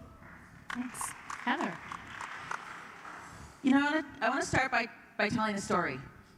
There's a man that came into my office. You know, he came into my office. He was an older man in his 60s, and he was told that if he worked hard, you know, if he did his job, that he would be able to support his family. He'd be able to afford his groceries. He'd be able to take care of his family. He'd be able to live with dignity. And you know what? He couldn't get through to the CRA. He couldn't get the supports he needed from this federal government. He couldn't get somebody to pick up the phone. So when you hear Mark Carney say, tighten your belts, and this is an austerity budget, that means cuts for services that Canadians depend upon. And every single member of Parliament in this place knows exactly what I'm talking about because we do the casework that none of the other members of Parliament do. I'm looking at you, Gord Johns. And folks right now in this country need to know that we have a plan, and that plan means that we build big things. Absolutely. We build big projects, an electrical grid, you know, high-speed rail, transit. We build these big things in this country with Canadian workers, with Canadian materials, and that's mandated by law. You know, we need to be making sure that we have trade relationships that we're developing with other countries, but that doesn't mean that we turn our backs on human rights. It doesn't mean that we will trade to the exclusion of everything else. That's not who we are as Canadians. It's not who we are as New Democrats. We need to trade better within our country. We need to work together better to make sure that folks are being taken care of and that we are able to you know, have workers move from different parts of the country. We need a plan going forward that protects our environment, that protects Indigenous rights, and also invests in workers in our community. And we can do that. Thank you, Heather. Rob? Yeah, just quickly. So I come from industry of trade. And this bugs me, this podium here. I can't see everybody. Fair trade, free trade. I prefer fair trade. I think we all do. We have to work with countries to build back trade deals that actually lift up the other country's workers, not bring our way of life down, right? That's huge for us. Now, in every budget, there's a little bit of cash for employers, and that is okay, as long as it comes with a stick. If they leave, and they leave us Canadians hanging, they pay all the money back. Or they have to leave their equipment in the shops that they're abandoning. To Avi's point earlier, you're not taking all the materials with you, you're leaving it there so we can take it over and put Canadians to work. If you're going to take our money, we're going to take your stuff if you leave. Heather, we'll get you back in there. Yeah, you know, what Rob says brings up something that I wanted to also flag. You know, we used to own things as Canadians. You know, when we went through COVID-19, I was constantly reminded, we used to have Connaught Labs. We used to have the capacity in this country to create vaccines. We used to own the things that we needed to manufacture in this country, and we don't anymore, and we should. We should be investing in that. We have the expertise. We have the best workers in this country. That's what we should be doing. Avi? Yeah, it's exciting to hear an emerging consensus around public ownership. I think it's a popular idea in a time of market failure. And I think that the Liberals and Conservatives, the only idea they have to stimulate the economy is to give public money to private interests. And I think in a time of a budget like we're going to have in the next days, it really is about where is all the money going. And the Corporate Welfare Bums campaign from 1972, if you go back and read that book, it's dull as dishwater. It's just raw research of all the public money, sector by sector, region by region, that the government of the day was giving to corporations. We need to do that kind of audit and make the case for public ownership again. All right, thank you. Good discussion. So I think it's fair to say Social Democrats have a lot of strength: inclusive values, grassroots organizing, transformative ideas, national reach. But Social Democrats in Canada, under this electoral system, also have a lot of challenges in terms of winning government federally. What, in your view, is the party's path to building a winning vote coalition? Who should it be talking to? How would you rebuild and expand the party's support, and how long would it take? Avi. How long will it take? Let's see. In seconds, minutes, hours, days, months, years. We got to get back party status right away in the next election and beyond. I think we can shoot for 50 seats where we can be competitive. We've lost votes to the Conservatives and to the Liberals, and we've been doing a lot of thinking together on platforms already about how to appeal to those different segments in different ridings, as you say, Heather, where we lost in different ways. We found, to our surprise on our campaign, that the idea of a public option for groceries, whether it's municipally owned with the federal government using its power and the power of the purse and national networks for distribution, or whether it's cooperatives that already exist in community and a massive federal infusion of funds into a non-market system for food, that Conservatives are responding to our online surveys and writing emails to the campaign because there's so much outrage from what used to be red Tories, when that was the default political identity in this country, at the price gouging. And so I think the policies are a big part of how we rebuild, but we also have some redemocratizing to do of our very own party. We have 343 riding associations that feel neglected and abandoned and under-resourced. I'm not saying every single one is, but there really is dissatisfaction at our base. And I think we share, but I think I want to get specific about re-empowering 343 riding associations to be community organizing hubs 365 days a year. And the folks who are serious about it will receive resources and training from the Central Party to weave themselves into the lives of our communities. Stand up for workers locally who have bad employers. Welcome refugees. Do mutual aid during emergencies and pandemics, and actually organize on the ground so that we're not going to members as ATMs, we're not going to union members and asking them to put up signs and knock on doors, but we are part of communities where we show up for people and then they show up for us. That's our path. Thank you, Avi. Heather. Well, I love this question. This has been a real goal for me since I was elected, is to grow the party. That was something that my team in my riding association and I set up as one of our goals. And what we did actually in Edmonton, Strathcona, you know, we were the only New Democrat, the only non-conservative between Winnipeg and the Rocky Mountains, and we said, like, this sucks. I don't want to get on planes with Conservatives all the time anymore. And so we actually used some of the funds from our EDA, our riding association, to hire a regional organizer, a year-round regional organizer that would make sure we had candidates identified early that would support EDAs, and really important, support EDAs that were targets for us, and support EDAs that maybe weren't in the next sort of You know, Fort McMurray wasn't the next one we were going to get. But I think for me, that was really important, is that we used those resources, we shared those resources. You know, in 2021, I ran and won with 62% of the vote. And I don't need to win with 62% of the vote. I need more New Democrats to get elected. So what we did is we identified other ridings that we could really put some support in, that we could share money with, that we could send our volunteers to, that we could build the vote count across the province. And, you know, we were able to get, because of his incredible hard work, we were able to get Blake Desjardins elected, and that was vital. And that plan to build our party out is what we need to replicate across the country. We need to trust our members. We need to be supporting our EDAs. We need to be making sure that our members feel that we are listening, that we are hearing them. We need to be making sure that we are working together strategically to make sure more New Democrats get elected, to make sure that New Democrats like Desjardins get elected again. Thanks, Heather. Go to you next, Rob. I think we got to stop. This is going to sound weird because I always talk, we got to communicate with people. But I think we got to stop talking at New Democrats. We got to stop talking at people that we want to join our party.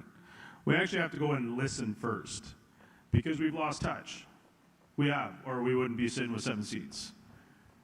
Right? We have to be able to go hear what they need, hear what they want, hear what they're afraid of, so we as New Democrats go and fix that problem for them. And they've been hearing politicians on all sides of the table talking at them and telling them what they should think. Our party has built ideas around what New Democrats want and need to make our lives better. We have. But we haven't learned how to communicate with this generation. And the generation I'm talking about is the post-COVID generation. Because it's different now. Because when I go into my membership halls and I have conversations with my members, because probably about 60+% of them left the party to vote Conservatives or Liberals. When I go have those conversations with them, they're telling me, you don't hear us. We don't see ourselves in that party. And I go, why not? Like, we're the workers' party, for the love of everything holy. And they go, because you're not talking like us. You're not speaking our language. And the biggest cross that we have, the biggest bridge that we have to cross as a party now is to figure out how do we protect the workers that are in the historic jurisdictions, and that's mines and oil sands and everywhere else, and how do we move us into that environmental transition? How do we make our party appealing to everybody again? Because that's the New Democrat Party that I love.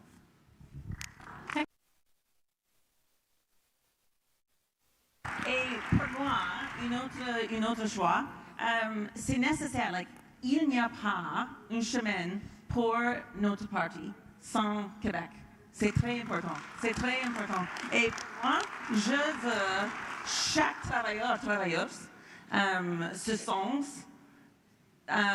une place dans notre parti. C'est très important. Ouais. Rob, did you want that thing? Good. Good. Okay. So, in his final letter to Canadians, Jack Layton wrote, "Canada is a great country, one of the hopes of the world. We can be a better one, a country of greater equality, justice, and opportunity." So that's still true today, but a lot of Canadians, and especially young people, have lost that sense of promise. The next election is going to be a chance to show a vision for a better future.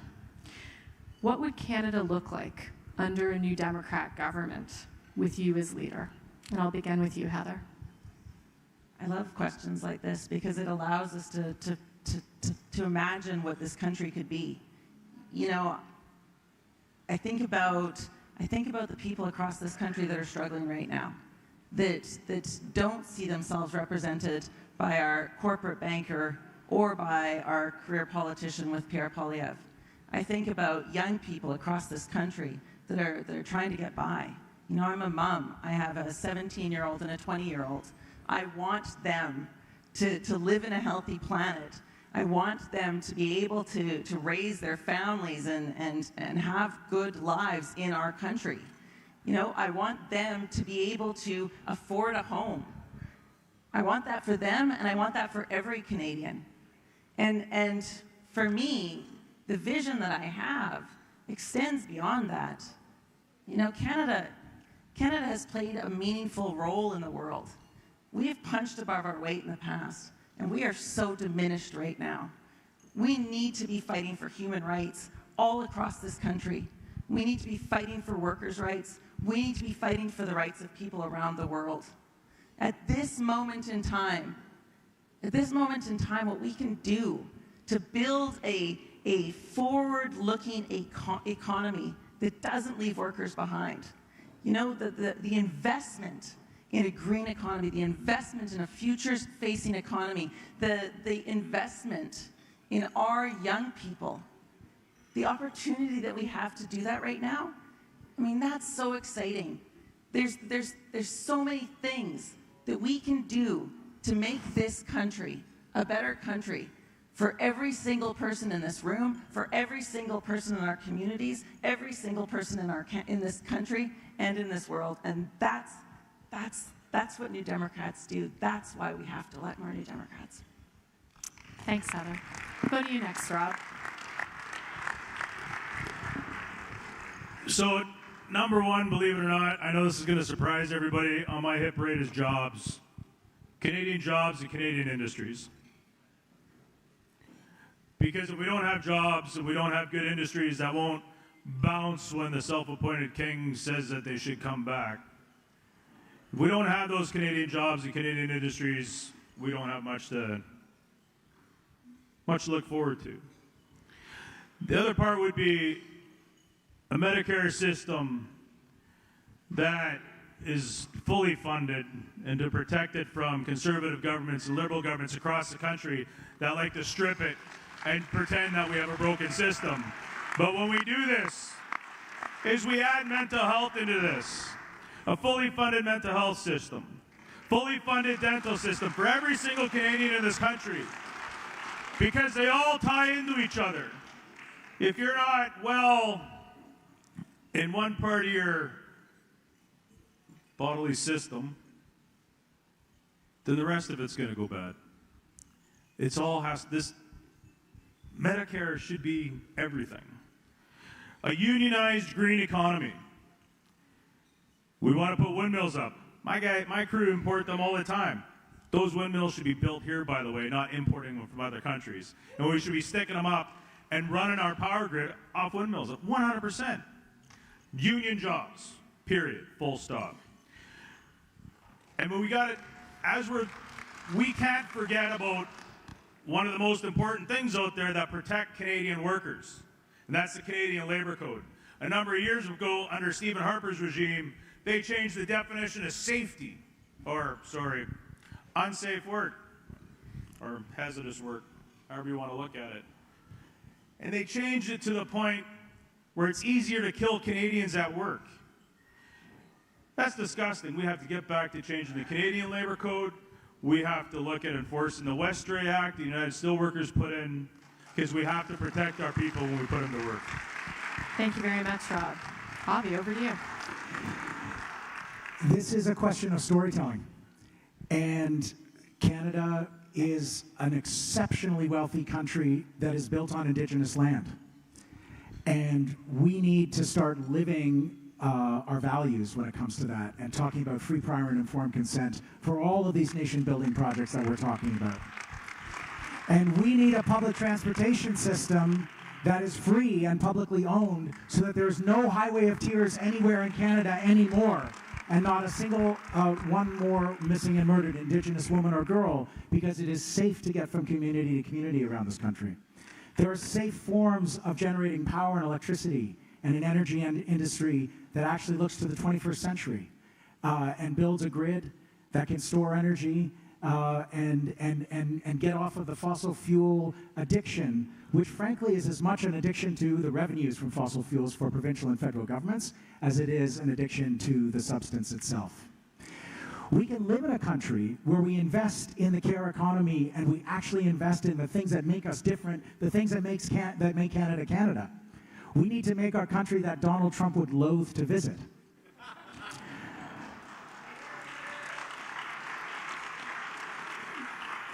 As Rob was saying, eyes, ears, mental health, and medicine, they're all part of your health. They should be part of our single-payer public health care system. And we can live in a country with a massive wartime level investment in public housing, co-op housing, nonprofit housing, and social housing, where public housing is beautiful, with the equivalent of Canadian Diego Rivera murals and swimming pools on the roof like Vienna, because there's no reason for the public to be shabby. The public should be beautiful. It's ours. We just have to get the money from the banks and big corporations and build it together. Thank you very much. Any final words from anyone? No? Okay. Thanks, everyone. Go Jays! All right. Please join me in thanking Rob, Heather, and Avi for this great conversation.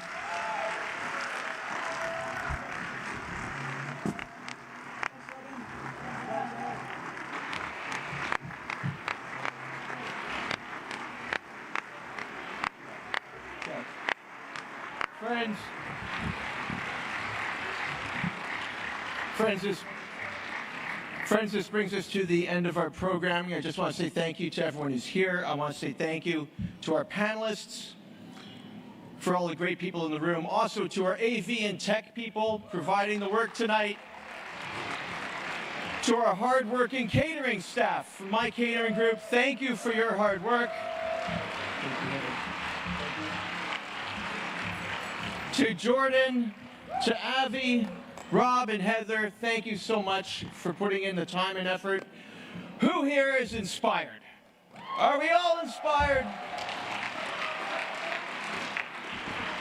I have an update for everybody. It's bottom of the third, and the Jays are up 2-1. Woo! So, if you want to catch the end of the game, join us for the after party, 210 Spark Street, Brixton's. You can head on over now, let them know I sent you. But the Jays game will be playing there, and we'll all meet up and watch it together. You're free to stay here. The bar is going to be open for a little bit longer. Enjoy your desserts, enjoy your coffee. But again, thank you to all of you who are here, all of you at home watching, and to our partners, thank you. Have a good evening. We'll see you next year.